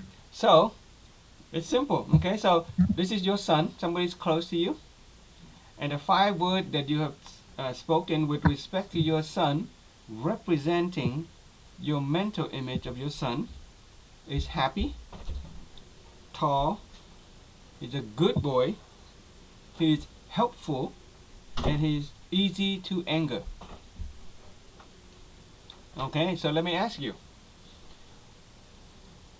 is your relationship with your son desirable or undesirable?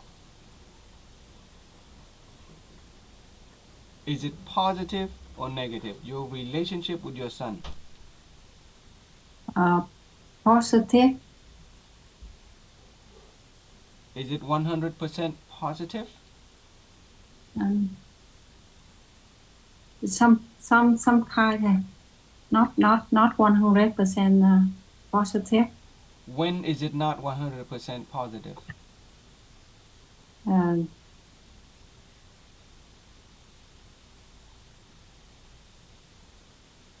When you say he's easy to anger, what does that mean? Yeah. Look like sometimes he doesn't like. He easy anger. Mhm. But when I talk and he come down right away, he happy right away. But Okay. everything he need to explain. Something he say when I talk something he anger right away, and when I talk he come down. Mm. Fast anger and fast come down. And so, I said that 100, not 100% for positive. okay. Yeah. So it's very simple. You give us 5 words.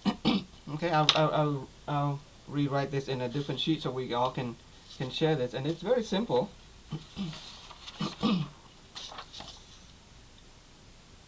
So you have a son, and he is happy, he's tall, he's a good boy, he's helpful. Would you say all of these are positive, right? Positive, positive, positive, positive. Yeah. But there's a part that you can kind of not sure if it's positive or not. Easy to anger. This is something that's kind of negative. Yeah. And so your relationship,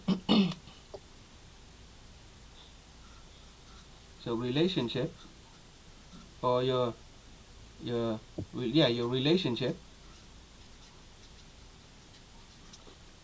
mostly good, Yes. but sometimes not so good. Right? Because you have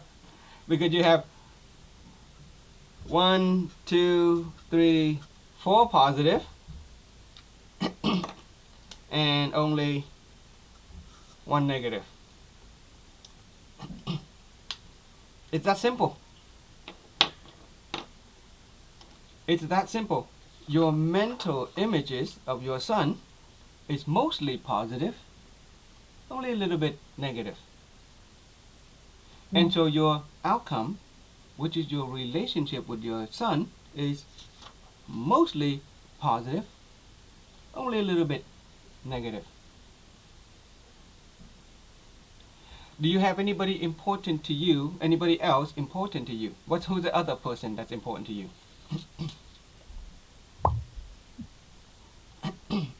Husband. Your husband. Okay. Let's talk about your husband. Okay. Let's use your husband. So, do you have any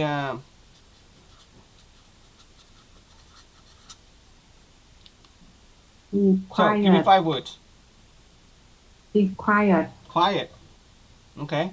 Would you say that's positive or negative? Sometimes I feel positive, but sometimes I feel negative. Okay, so not so sure. Okay, that's fine. Quiet. What else? What else? Helpful. Helpful. Okay. Anything else? Easy anger too. Uh-oh. Okay. Okay. Easy to anger. Okay, what else? Kind. Huh? He kind. Kind? Kind? Kind. Okay. Anything else?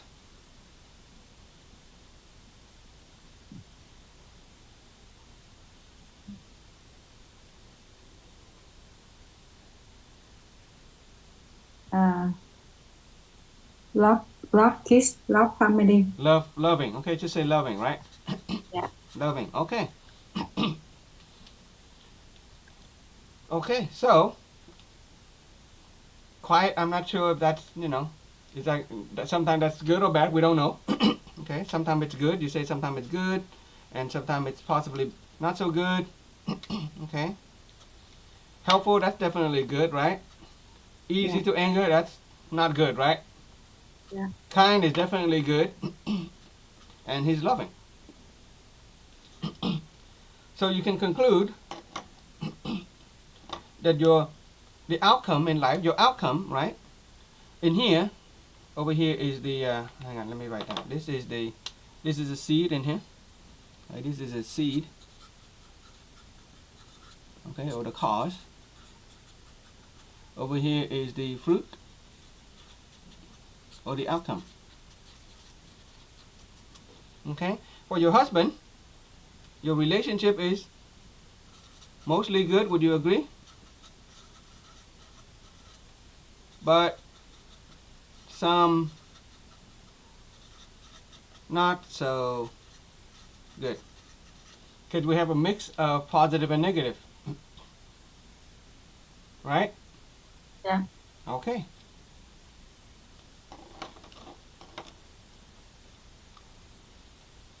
Would you like to turn all of these negative into positive so that your relationship will be all good? Yeah. You would, huh? Yes. Okay, good. Keep that thought in mind. We'll work on that in a little bit. Okay? I know Ji-on has been raising her hand a few times. Would you like to speak, Ji-on? I appreciate your patience. Thank you for your calling me. This is a practice. This is a part where we are practicing. So, do you want to practice with us, or you want to say something? Thank you. So I have opportunity to listen to you when you explain to everybody, Okay. and I have learned your attitude when you explain. Okay. So I have intended to raise hand to tell my character, right? Okay. You want to try that? My relative, but right, But there is one member, right, who have talked already. You don't need anymore. you who do you want to talk about? So before learning this knowledge, I just look right. My husband in negative, but Okay. after learning for 8 months, Mm-hmm. so I check right. I have just seen all positive. That means really? right. Really? I practice all the knowledge in my life and make my life better. So And, so I think this is wonderful. Okay, your reality is wonderful. Okay, so this is your husband. Tell so me. before I just see my husband lazy. Okay. Lazy. Very lazy. Before, Okay. before, Okay. right? Before. learning. Okay. Before. I just see lazy and unhappy Uh-huh. and many part, right? Okay. And less income. Less income. Okay. And very cold, right? Cold. Okay. No care, right? And now different. Okay. Hang on. Let's slow down. This is wonderful. Okay, Right. we're gonna help And now so many I people have transform. seen him. Wait. Slow down. Okay, slow down. This is the old husband. We're gonna say this is previous husband. Okay, your previous husband. Okay, In previous. the past, just 1 year ago. Okay, previous Just 1 husband. year ago. And let me ask you, Yeah, your previous previous And relationship. now, right? Previous Another what? thing. Well, your previous Right. relationship with your husband. So Okay. bad. What is bad? And I Okay, bad. have There many you go. Okay, bad. Oops, bad. And then now, So your new bad, husband. right? Your And new now husband. the new husband coming to me, New right? husband. New Okay. husband, very patient with me, Oh, okay. right? Patience. Right? And no complaint in life. No complaint. No complaint in life. Uh-huh. Okay. What else? Anything else? And take care of family very carefully, Okay, right? care. Family. Right. And do everything simply. Do everything. Okay. Very Simply, right? simply. Okay. Anything else? Right. And now very warm heart. Warm-hearted. Wow. Oh, new husband coming to me. New The husband. same physical, but different. So new relationship Right. is what? Good? So Pretty good. Pretty good? It's the reason why, right? Now I'm younger than before. Okay. I'm more energetic than before. So let me ask you, okay? Which changed first? Did your relationship change myself. first, or the mental images about your husband change first? Before, right? I had very bad imaging Mm-hmm. for my husband. Mm-hmm. But thanks to environment, I have 4 couple, very friendly. It's very good. And when I complain something, people just show me. They don't learn anything, but they just show me the positive from my husband, right? And my inner belief had won my conscious desire. So I have three times, right? I intended to separate my husband, but the inner being, the inner belief, had won me. So I need, right? My real belief is I need a harmony family. and it right makes me change. Okay. And finally, I have changed myself. I feel happy.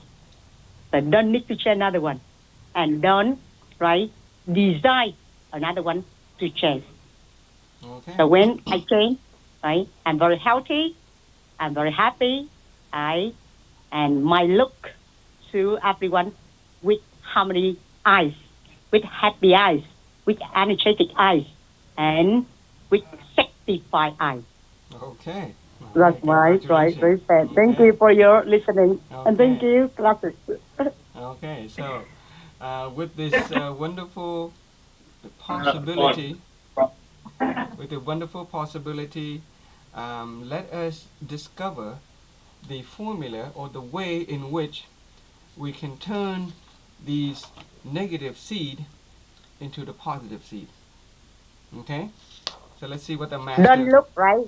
That Hmm? means my inclusion. Don't look grass. Look one flower in grass. Oh, Right? okay. Don't look at Don't the look grass, look at the muddy flower lake. in the grass. Okay. Look one lotus in lake. Okay, alrighty. And this morning I had transfer for my tree, the flower lotus in Okay. one temple in right in the life. Thank Okay. you, Right. So don't everybody. look at the mud, instead look at the lotus. Okay, don't look at the grass, look at the flower. Flower, Okay, right, in the um, meadow. in our In the subsequent meadow. days, we will explore wisdom. Okay, we will talk about wisdom. It takes wisdom to be able to look at the positive things and not so much of the negative things, to be able to look at the positive things in other people. And J1 is a master of doing that. So, we'll save that for later, especially for those of you who are studying on this journey. Um, let's see what the master has to say. Okay? Thank you for your listening, and Okay. thank you for the patience, right, of the Okay. class, little class. Okay. So, there is a important, conclusion or connection that we need to review. Okay, so irregardless of what mental images that we have about our close person, could be positive, could be negative, could be a combination of positive and negative. Would you agree with me that those mental images causes the outcome that we have in terms of our relationship with that person? Will you agree that the mental images about that person is the cause that leads to the outcome of the relationship that we have with that person? This is an important awareness. If a person has a lot of negativity, if a person has a lot of negative images about their relationship with another person, will you agree that those negative images bring about the negative outcome? Because if you can get this point, if you can get this connection between the mental images and the outcome, then you will be able to change and then change the outcome. Okay? Can you authentically say that the root cause of life begins with myself? And the root cause of life is what? Is my mental image. Can you honestly, authentically agree that the root cause of my life originate within my mental image? Does anybody here disagree with that?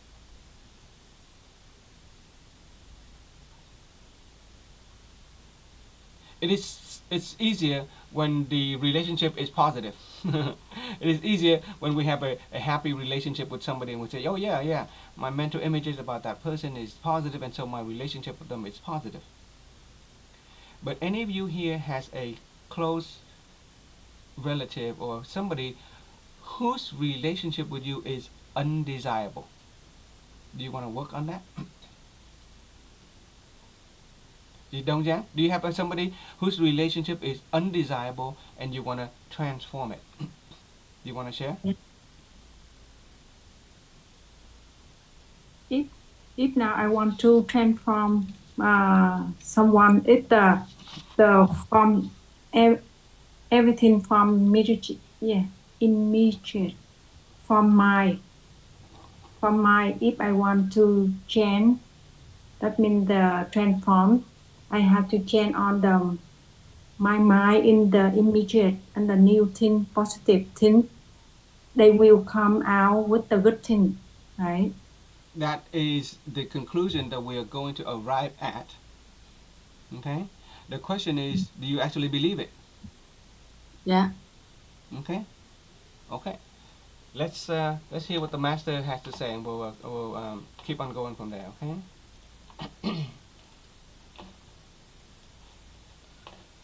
What happened to my thing? Hang on, my computer is going nuts. Okay.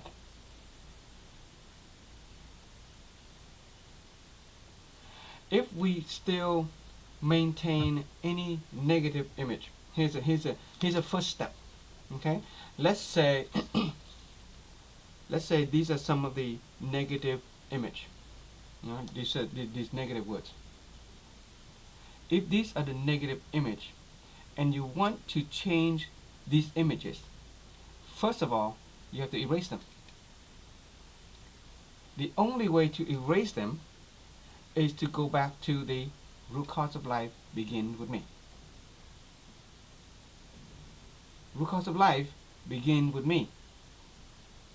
The root cause of life begin with me and the seed of mental images that I have in mind.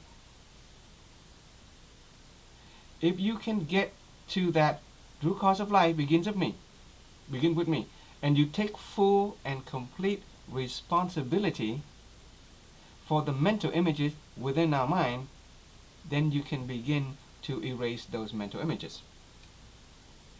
But as long as those mental images about the person is still very strong, that means you have not agreed to the root cause of life begin with me. The power of that statement, the root cause of life begin with myself, that statement has the power to erase all the negative image. In fact, it has erased all the images. Because when you get that the root cause of life begin with me, I caused it. I caused it. I am the cause. I am the cause. The mental images is with me. That mental images determine my belief, my choices, and my outcome in life. Notice in this formula, there is no other people involved. The outcome of my life, it's all about me. The root cause of life begin with me. Because it begin with me, I don't blame other people. I don't blame myself either. It's all about me. My mental images bring about the outcome of my life. Does anybody get this part? My mental images bring about the outcome of my life. Whatever mental images that I have about my son, my husband, whatever, those mental images determine my belief, which shapes the way I think about that person, my behavior, my habit, my personality. It determines my choices. And so my relationship with that person is reflective of the choices that I have originated with the mental images. So if I have the mental images of my son being easy to anger, if my husband is easy to anger, what do you think that's gonna say about my belief about my son and my husband? Easy to angry people, huh? And when I think, oh yeah, he's easy to anger, my belief is he's easier. It's gonna shape the way I think about him, the way I Yeah. treat him, what I do with him, and overall, over time, my personality, my whole way of being, it's going to be reflective of the belief that, oh yeah, he's easy to anger. Every time he says something, every time they do something, immediately he's easy to anger. And so after a while, all of my choices is reflective of that belief, which is the image that he's easy to anger. And so, guess what? We're going to experience a lot of that outcome. We have to change in nature, right? Thầy? Yeah, we'll get to that in a little bit. But are you beginning to see the connection? The connection between the images and the mental and the outcome. The images, okay. Are you starting to get it? Okay, you're starting to get it. Good. Let's see what the master has to say next.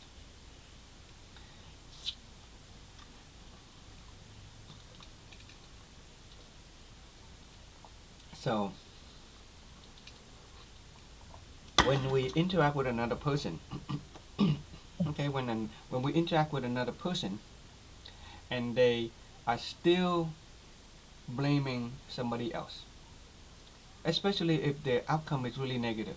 Okay, because the tendency is we don't like to accept negative outcome. If anybody here is viewing this recording later, and your experience of life with another person is undesirable, or your outcome is negative, it can be sometimes difficult to accept the root cause of life begin with me, especially when that person seems to be doing all the bad things to me. Right? It can be hard when I'm receiving mistreatment from my boss, my coworker, my husband, my children. It's difficult to accept that the root cause of life begins with me, that I am the cause, especially when the outcome is undesirable, because that's human tendency. We tend to take credit for the good outcome, and we tend to resent and blame other people when the outcome is undesirable. But if we can get beyond that, if we can accept that the root cause of life begins with me, it begins with my mental images, then we can begin to transform our relationship, and we will show you in a bit.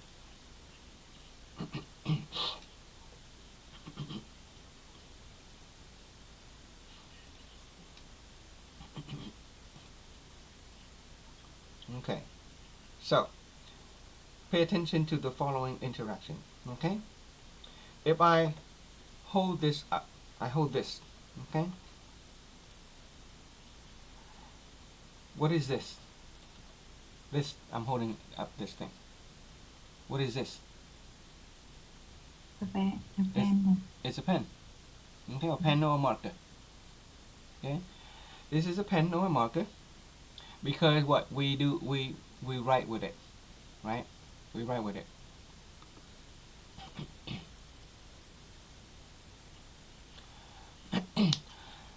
If another intelligent creature who lives with human beings, we're very familiar with it. It's familiar with us. For example, the little puppy dog, also a very smart creature. If the puppy dog were to see this, what do you think the puppy dog would do? Like a toy. Yeah, it may think it's a toy. It may think it's a bone or chew on it. Okay? Yeah.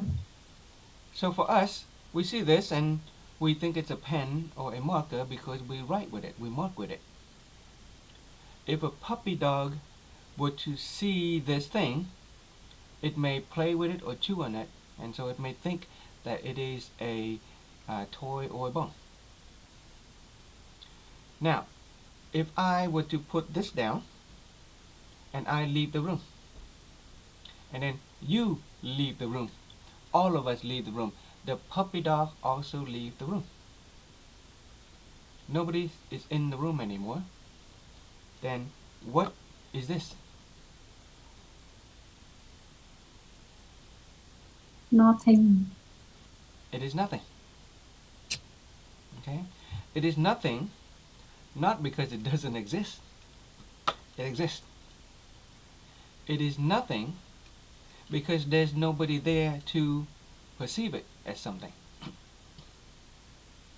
Okay? So I come back into the room. The puppy dog comes back into the room. When I pick this up, to me it is a pen. I write with it. Puppy dog comes back, it'll play with it, chew on it. So the question is, who's right? Who's right?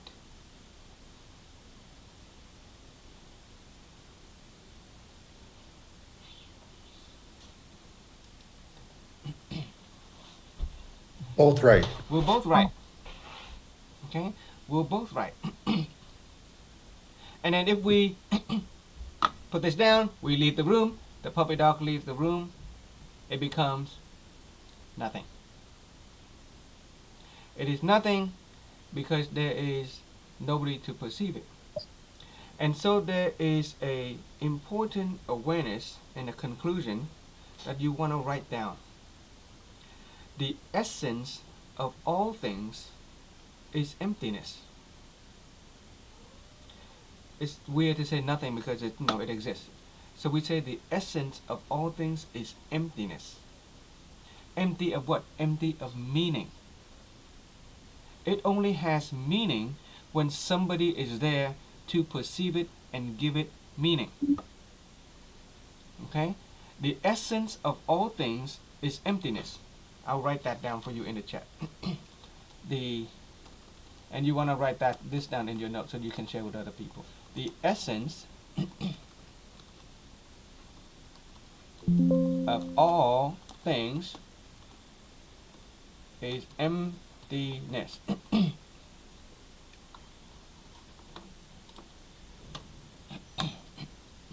Okay, the essence of all things is emptiness. Another way of saying is that all things are essentially empty. All things are essentially empty. Empty of what? Empty of meaning. All things are essentially empty of meaning. Because somebody has to be there to give it meaning. By itself, its essence, its natural essence, its way of being, its natural essence is empty. It only becomes something when somebody is there to perceive it, to give it meaning. And so the essence of all things is emptiness. And because the essence of all things is emptiness, it has unlimited potential. Okay? All things have the essence of emptiness, and therefore has unlimited potential. Okay? All things has the essence of emptiness and therefore has unlimited potential. All things has the essence of emptiness and therefore has unlimited potential. And because all things have unlimited potential, what potential can it be now? What can this be now? If this is essentially empty and it has unlimited potential, it can be anything. Did you get that? All things have the essence of emptiness and therefore has unlimited potential. And because it has unlimited potential, it can be anything. So with that in mind, if you understand this, what else can this be? If this has the unlimited potential, what else can this be?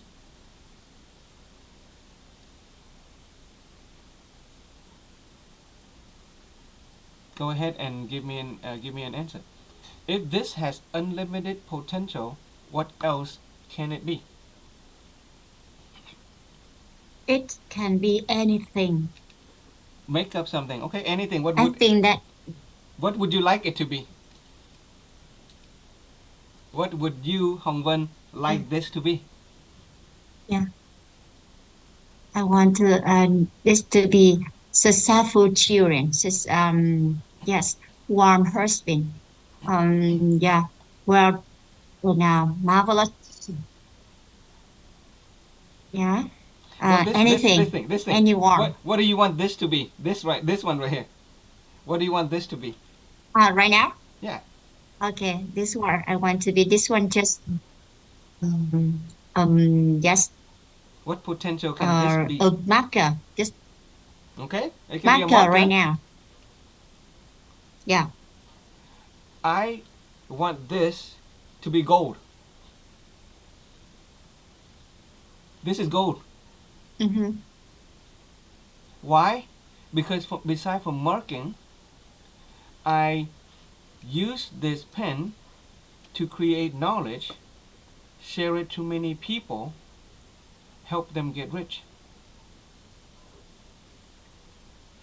I can mass produce this pen, make 1 million of them, and sell it, and make a lot of money. So this, previously it was just a marker. You thought it was just a marker. You thought it was just a marker, but it's not a marker. Oh, this is Okay. gold. This is gold. Because I have a different mental Yes. image. I know the potential and the power of this pen. I can use this pen to write, mark, create a lot of lessons, a lot of classes, and create a lot of value for many people. Transform many lives. Some of them may be billionaires. Or I can mass produce it, or buy a lot of them, mass produce it, and sell it, and make a lot of money, and buy a bunch of gold. So to me, this is gold. Whereas you only saw that as a marker. Does anybody get that? Yes. Right? So, like chị Oanh said before, she used to think of her husband as bad. But another person see her husband as good. Or chị Đông Giang, you see your husband is easy to anger, or your son is easy to anger. There's already a pattern there. That's already a pattern. Both your son and your husband is easy to anger. So where do you think the seed of the mental image come from? Right? So the question is, what make this is, okay, this is something now, okay? This being something, does it come from itself, its own essence, or does it come from within us? Does the mental image within us decide what this is, or its own essence decide what it is?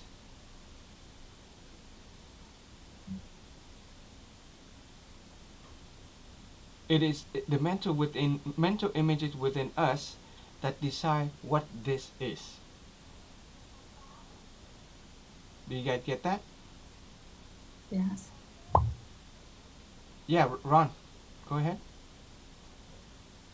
Yes, I was just gonna say something that reminded me of my oldest daughter's first boyfriend. Okay. My mental image of him when I first met him was not good because of the way he dressed, Okay. the way he perceived himself to me in the beginning. And I had a negative image of him. But later on, as I got to know him as a person, I didn't look at him as a person in the beginning. And when I got to know him more, I looked at him a lot different. My image changed of him because of getting to know him. So, yeah, I totally get what you're talking about. It's something that changed within me, getting to know the person rather than his image, his personal image, the way he dresses or things like that. Mm-hmm. Yeah. Yeah, and that is the process of getting to know a person, so your image change. Okay. Let me see what the master say before I.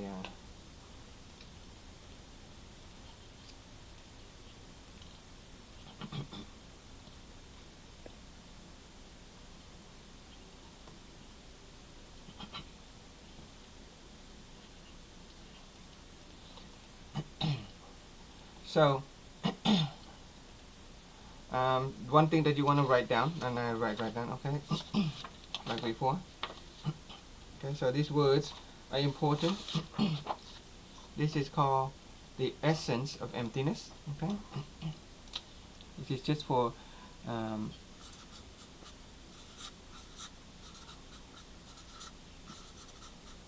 essence of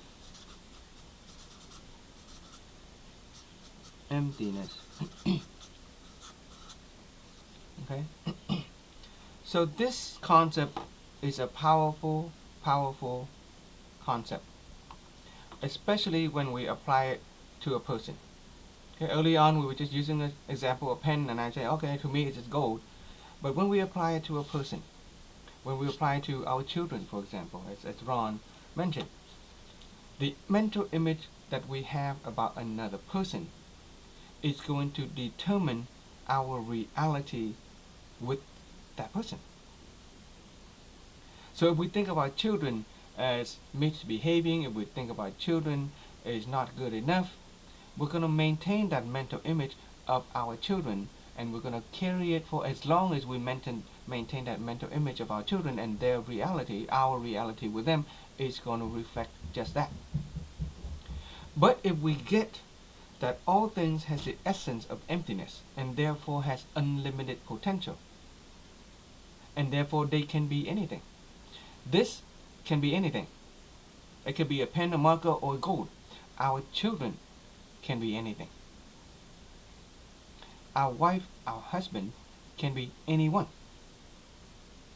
Who we are is no one. Who we are is essentially no one. Because we too have the essence of emptiness. Who we are is essentially no one. Therefore, we have unlimited potential. And because we are essentially no one, we can become anyone. But if we are already someone, then we cannot be anyone else. Okay, you want to write that down. Who we are is essentially no one. Therefore, have unlimited potential. Because who we are is essentially no one, we can become anyone. If we are already someone, then we cannot become anyone else. Okay? Same thing with our children. Our children has the essence of emptiness. Our children is essentially no one. Because our children is essentially no one, they have the potential to become anyone. But if they are already someone, then they cannot be anyone else. If our children is already someone, then they cannot be anyone else.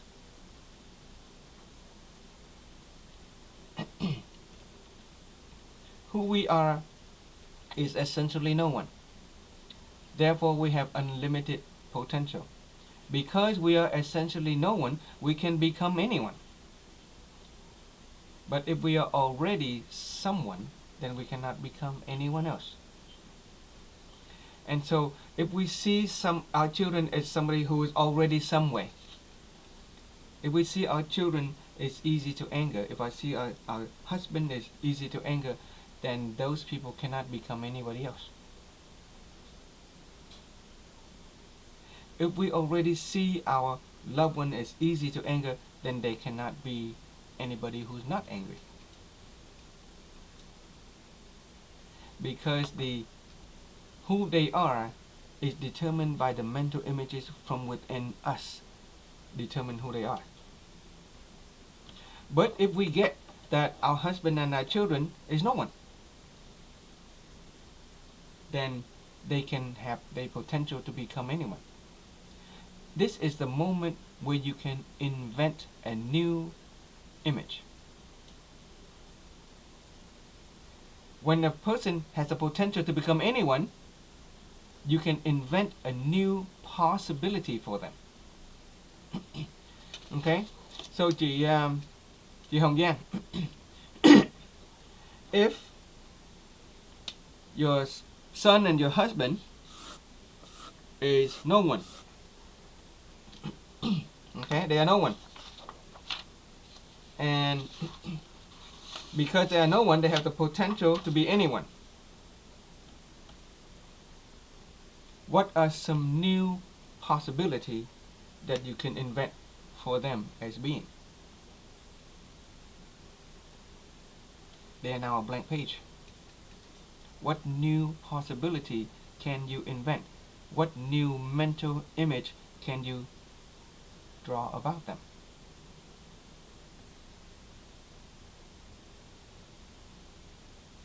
Happy. Happy.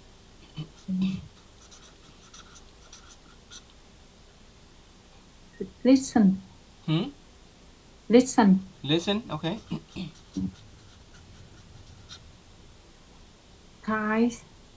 Kind.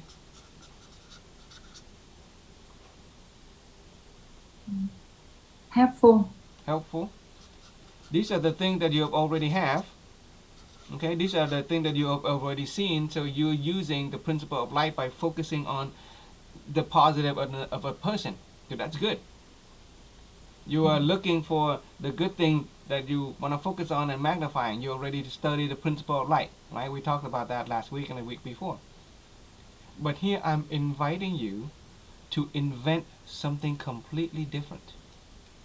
Something completely new about your son or your husband that was not there before.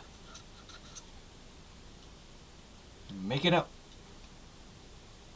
Handsome. Oh, okay. Okay. What else? Okay, what else?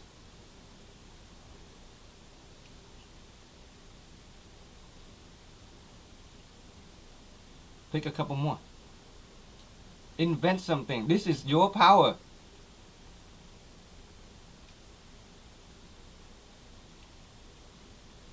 And some good person. Okay. Good person. What about in terms of personality? Because, you know, the other one you used was easy to anger. So what are some new possibility can you create with respect to their mentality, their attitude, their personality? Patient. Patient. Oh, is that new?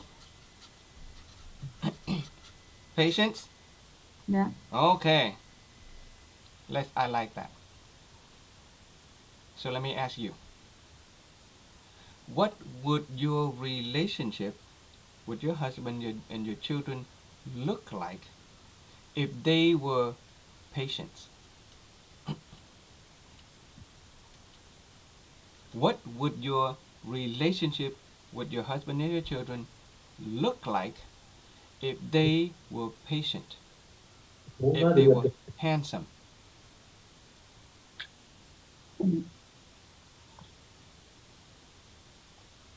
Handsome and patient. Yeah, what would it look like? What would your relationship be like?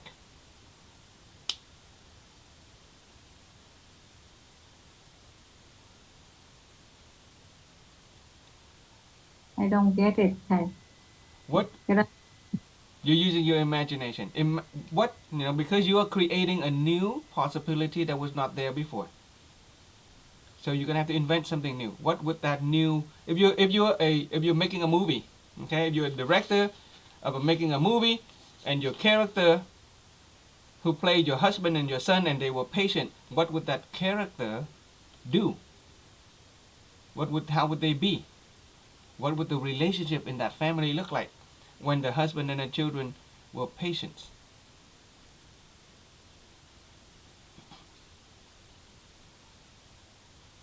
Anybody else want to help her? What would that family look like, Ron? More positive relationship. Okay, what does a Happier positive relationship look like? You give me a real word. Happy. Happy. What is that, chị Hồng Vân? What would you like to say? Yeah, I want to say I can guess that relationship. Yeah, is it connected? Ooh, see? Better. New words, happier. right? Connected. Yeah.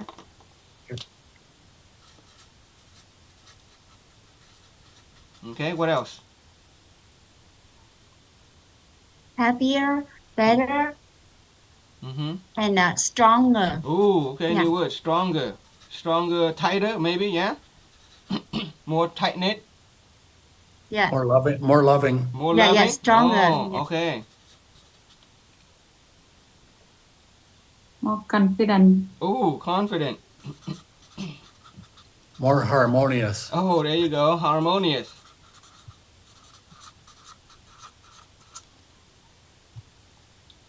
So, chị Đông Giang, do you see that? You see the power of your mental Yeah. images? Yeah. All you have to do is invent a new mental image. And it will give rise to new possibility. But before you invent a new mental image, you have to get that the essence of all things and all people are empty. You have to begin with a blank page. Alright? You have to erase the previous mental image. You have to begin with a blank page, because if your page is still full of all the old stuff, then you're not going to be able to paint any new pretty image. You guys get that? Yeah. But the only way to erase those is to get that the root cause of life begin with me. If you cannot take full and complete responsibility for our own mental images, then we cannot create any different outcome in life. We're just going to be stuck with the same outcome because we're stuck with the same image. Okay? That's the same thing I had to do with my daughter's first boyfriend. I had to clear that image, created an emptiness. And that's before I even knew this philosophy. Okay. And I was able to clear the image and change, because he dressed that way. We were all teenagers once, and yes, Okay. teenagers dress different than adults. So Okay. That speaks to your your wisdom and your magnanimity, your generosity. Okay, we'll learn about those later.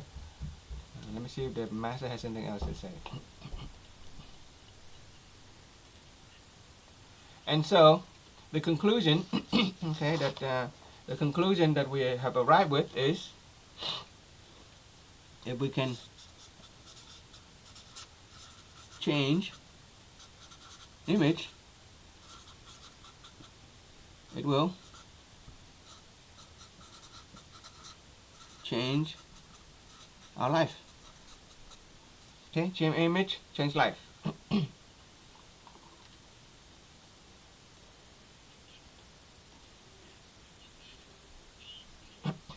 And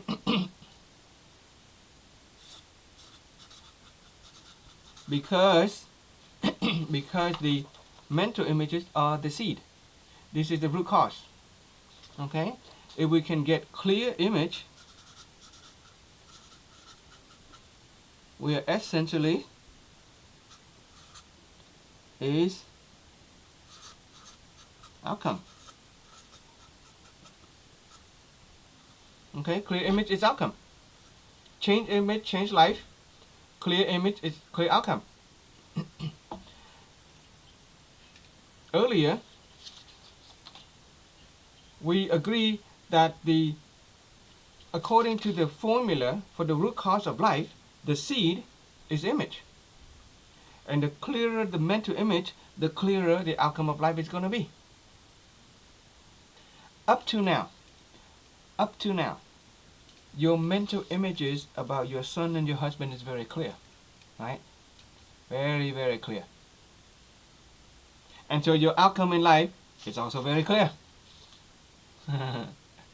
But now the group has helped you to come up with some new mental images. Right? New mental images. Patient, connected, stronger, loving, confident, harmonious.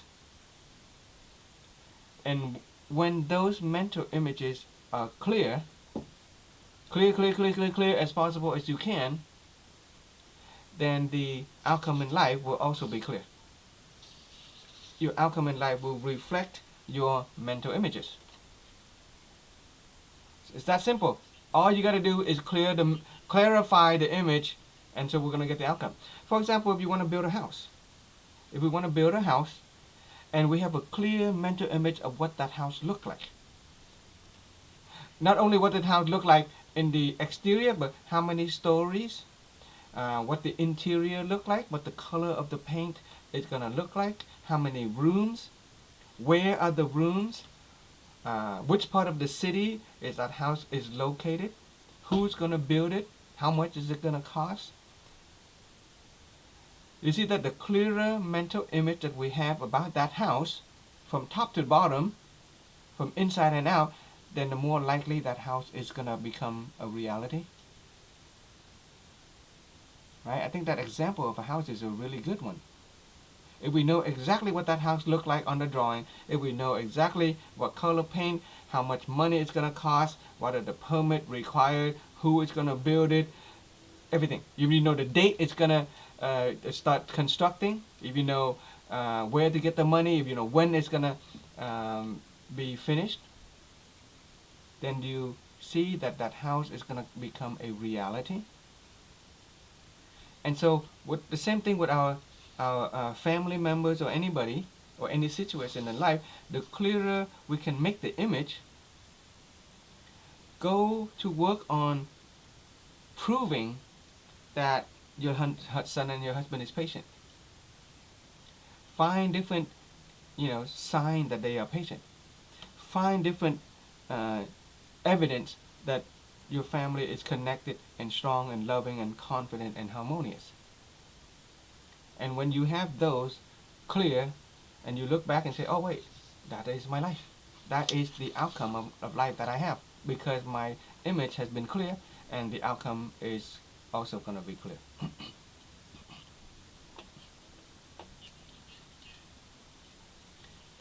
So the price that a person has to pay for a person who does not have a clear picture, when it comes to painting a house, building a house, the price that a person has to pay for building a house without a clear mental image is time and money. Right? Imagine building a house and not knowing what the house looked like. You're going to go through wasting time and money and building a house not knowing what it looked like.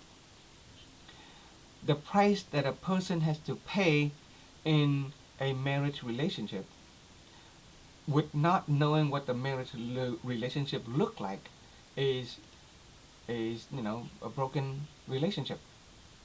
Your youth is wasted trying to figure things out about your marriage, and you will find out too late that your marriage is not working when we enter a marriage relationship without seeing a clear mental image of what that marriage relationship looked like. The price that a person has to pay for educating and raising their children without knowing clearly what the future of the children look like is the entire family legacy have to pay. If we cannot have a clear mental image of what our family life look like, then our entire family legacy will have to pay for that. And so from now on, if we want anything, all you got to do is clarify the image, and then you're going to get the outcome that you want. Okay? And thirdly, the third one you want to write down, you want to begin all things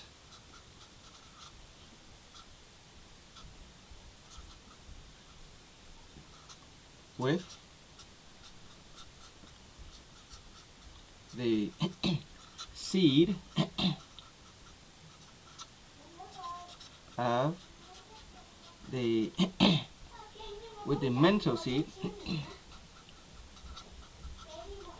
mental seed of the outcome. Okay? Begin all things with the mental seed of the outcome. Because according to law of causality, if you want this fruit, you have to plant the seed. If you want the outcome, then you have to have the cause. If you want to have the outcome that is desirable, you have to have clear mental image. So begin all things with the mental seed of the outcome. Okay? You can say mental seed or mental image seed. Mental image seed of the outcome.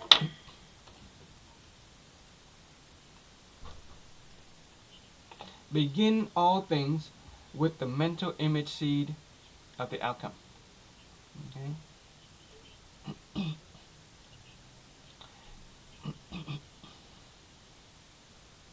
And so, if we get that the root cause of life begin with me, and that cause, according to the scientific perspective, is the mental image.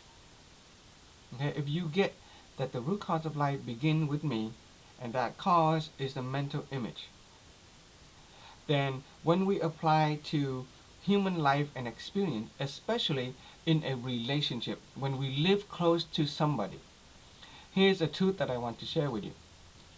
When you live close with somebody, if you do not make a big deal of good mental images about another person, then the bad mental images will take over the place. Okay?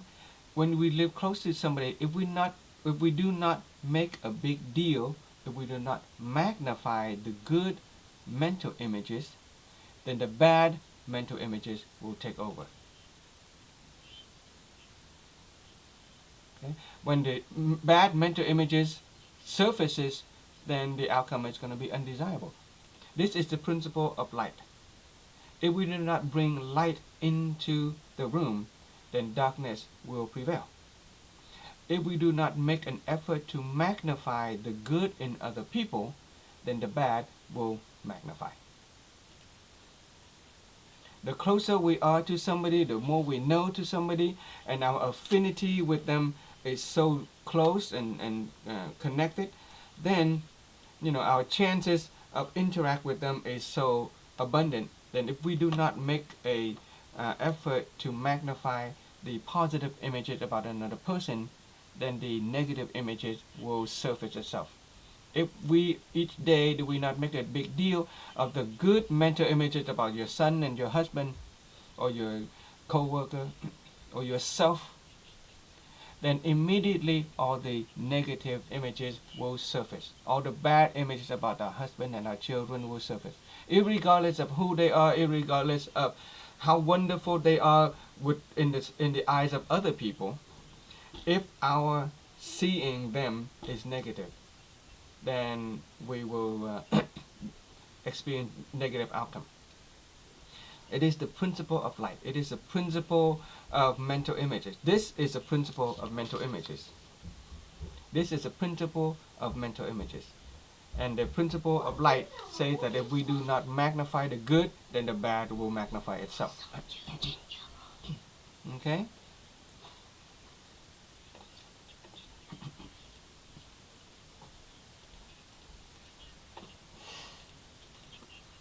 So, and finally, just to close it up, where do the mental images come from? Okay, some of you already know this. Where do the mental images come from? The mental images that we have in our mind come from our hearing, it comes from our talking, it comes from our seeing, and it comes from our knowing. Okay? Our hearing, our seeing, our talking, our knowing. Those are the things that make up our mental images. Our hearing, our seeing, our talking, and our knowing make up our mental images about ourselves, about other people, about circumstances and events. If you want to change, if you recognize that the root cause of life begins with me, then you have to change the image. In order to change the image, all we have to do is to start monitoring our hearing and our seeing. Pay attention to what's going on in our head. Pay attention to the kind of images that we are bringing into our mind. And then we change what we say. We change our talking and change what we know about another person and the circumstances and the event. Okay, so you can write this down. Monitor our hearing and seeing. Change our talking and knowing. Monitor our hearing and seeing.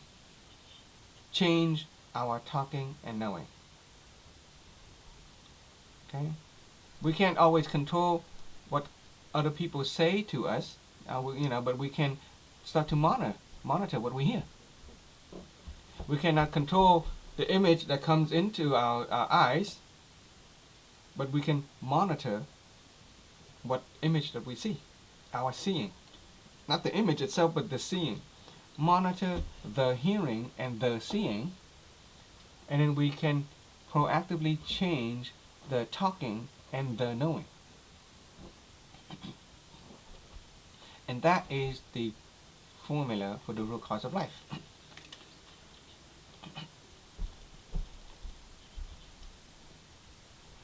Okay? If we can monitor our hearing and seeing and we change the way we talk, okay?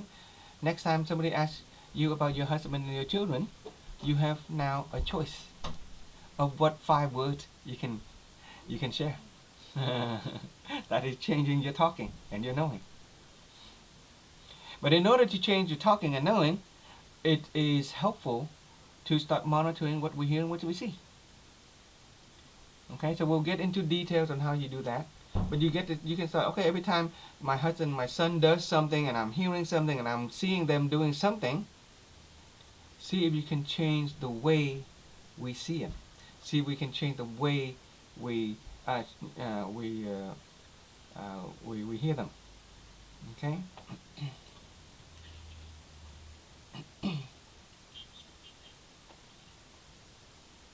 So that's how you change the mental images. And if you can change the mental image, you change the outcome in life.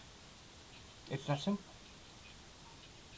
Okay? The team here has already helped you by giving you some new talking and knowing, right? New words, new possibility, new images. You can go to work on that. Okay?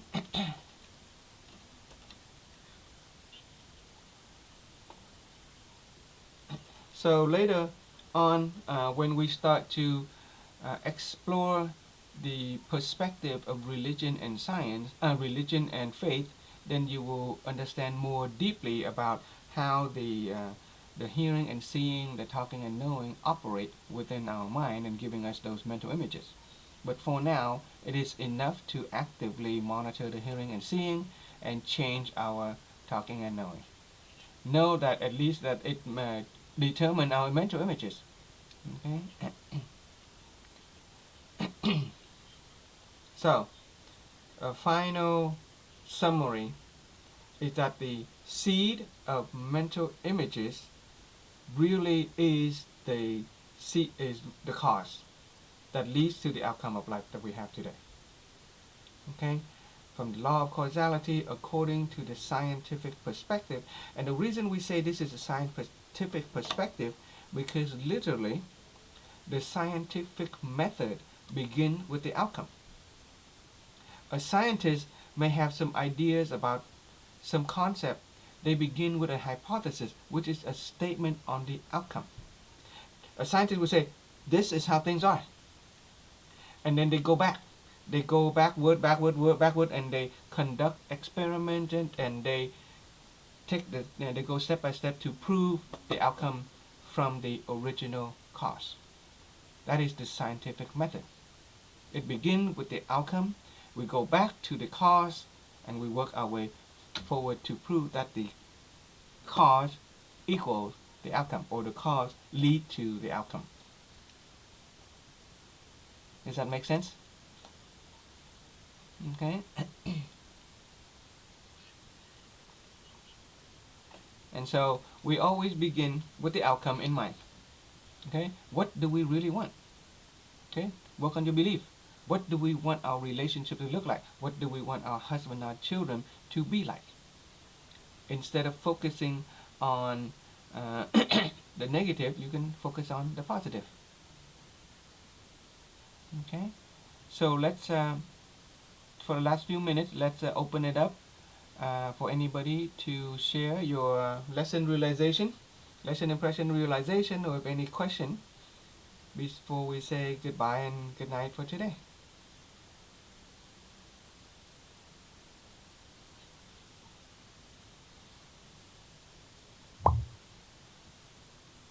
Yeah, chị Hồng Vân, please.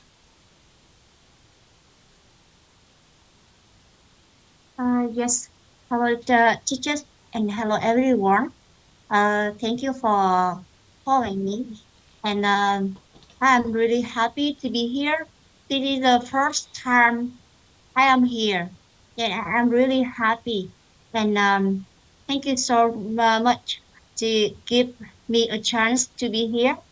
And today, yeah, to be an artist, I'm really happy because I learn, yeah, I get a meaningful awareness lesson, yeah, meaningful lesson from marvelous teachers. Yeah, thank you so much.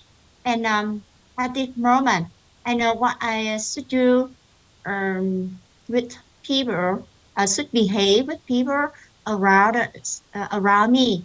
Yeah, I train mentor in images of my husband, my colleagues, my sons. Yeah, better to get more, yeah, positive, yeah, positive image, positive grades. Yeah, okay. And yeah, this morning, yeah, I want to say so that yeah, thank you so much, and gratitude, yeah, to your teacher today for the first time I'm here. Yeah. I'm honored by your presence, okay, and I'm grateful for your participation. Thank you so much. Okay. Yes. Thank you. Ji Dong Jiang, I wanted to get your impression. What did you find most impressed today? Yeah, so impressed. I want to say thank you so much for the sharing from the teacher, because I just come here yesterday and today is second day. I thought I just come to listen because my English not enough to sharing or talking a lot for the English, but the teacher give me the chance to talk a little bit, make me more confident, and I learned the lesson from me for I learned the lesson today. I can change for the image for my kids, my husband, in the right now, in the future, and thank you so much for the sharing today from teacher. Really look like more easy for me. I feel I'm more easy. That's a good thing to me. Thank you so much, teacher, and all friends. Okay.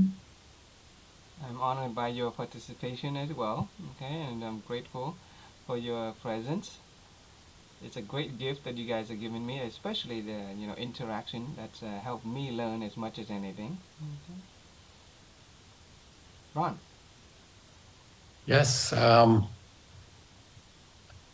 I this is my favorite topic, is the root cause of life, and this is the first one I've ever shared, even at the offline. And the more I hear it, the more I learn, and I really appreciate this topic.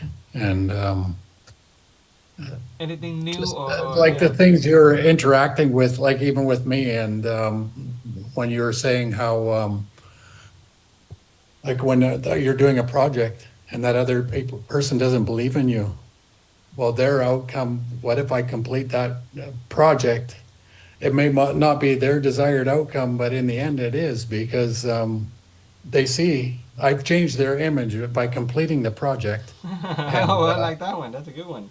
Yeah. yes, they cleared their image and they see that I can complete it. So in a way, they've cleared their image and came out as a desired outcome for them as well. So the more I hear this, the more I learn. And I appreciate that. Thank you, Frank. And thank you to all of you. I learned more from you as well. So I know it's harder for you with the Vietnamese you're translating in your mind at the same time, and I appreciate that. And I learned from all of you as well. Thank you. Okay. So if you guys haven't joined the Zoom group, I invite you guys. If you got this link, then you should see the you know my group. Go ahead and join the Telegram group. Okay, and set your calendar. Next week we'll be doing something similar. It'll be day 5 in the Inner Being course K36. Same time, 6:30 p.m. in Pacific West Coast, and it'll be 9:30 a.m. in Vietnam. So I hope to see you again. Much Yes. appreciative. Okay. Thank you so much, Ty Frank. You take Thank care. you. Have a great day and an evening. Yeah. Good night, everyone. Yes. Thank you so much. Bye bye. Yeah. Bye bye.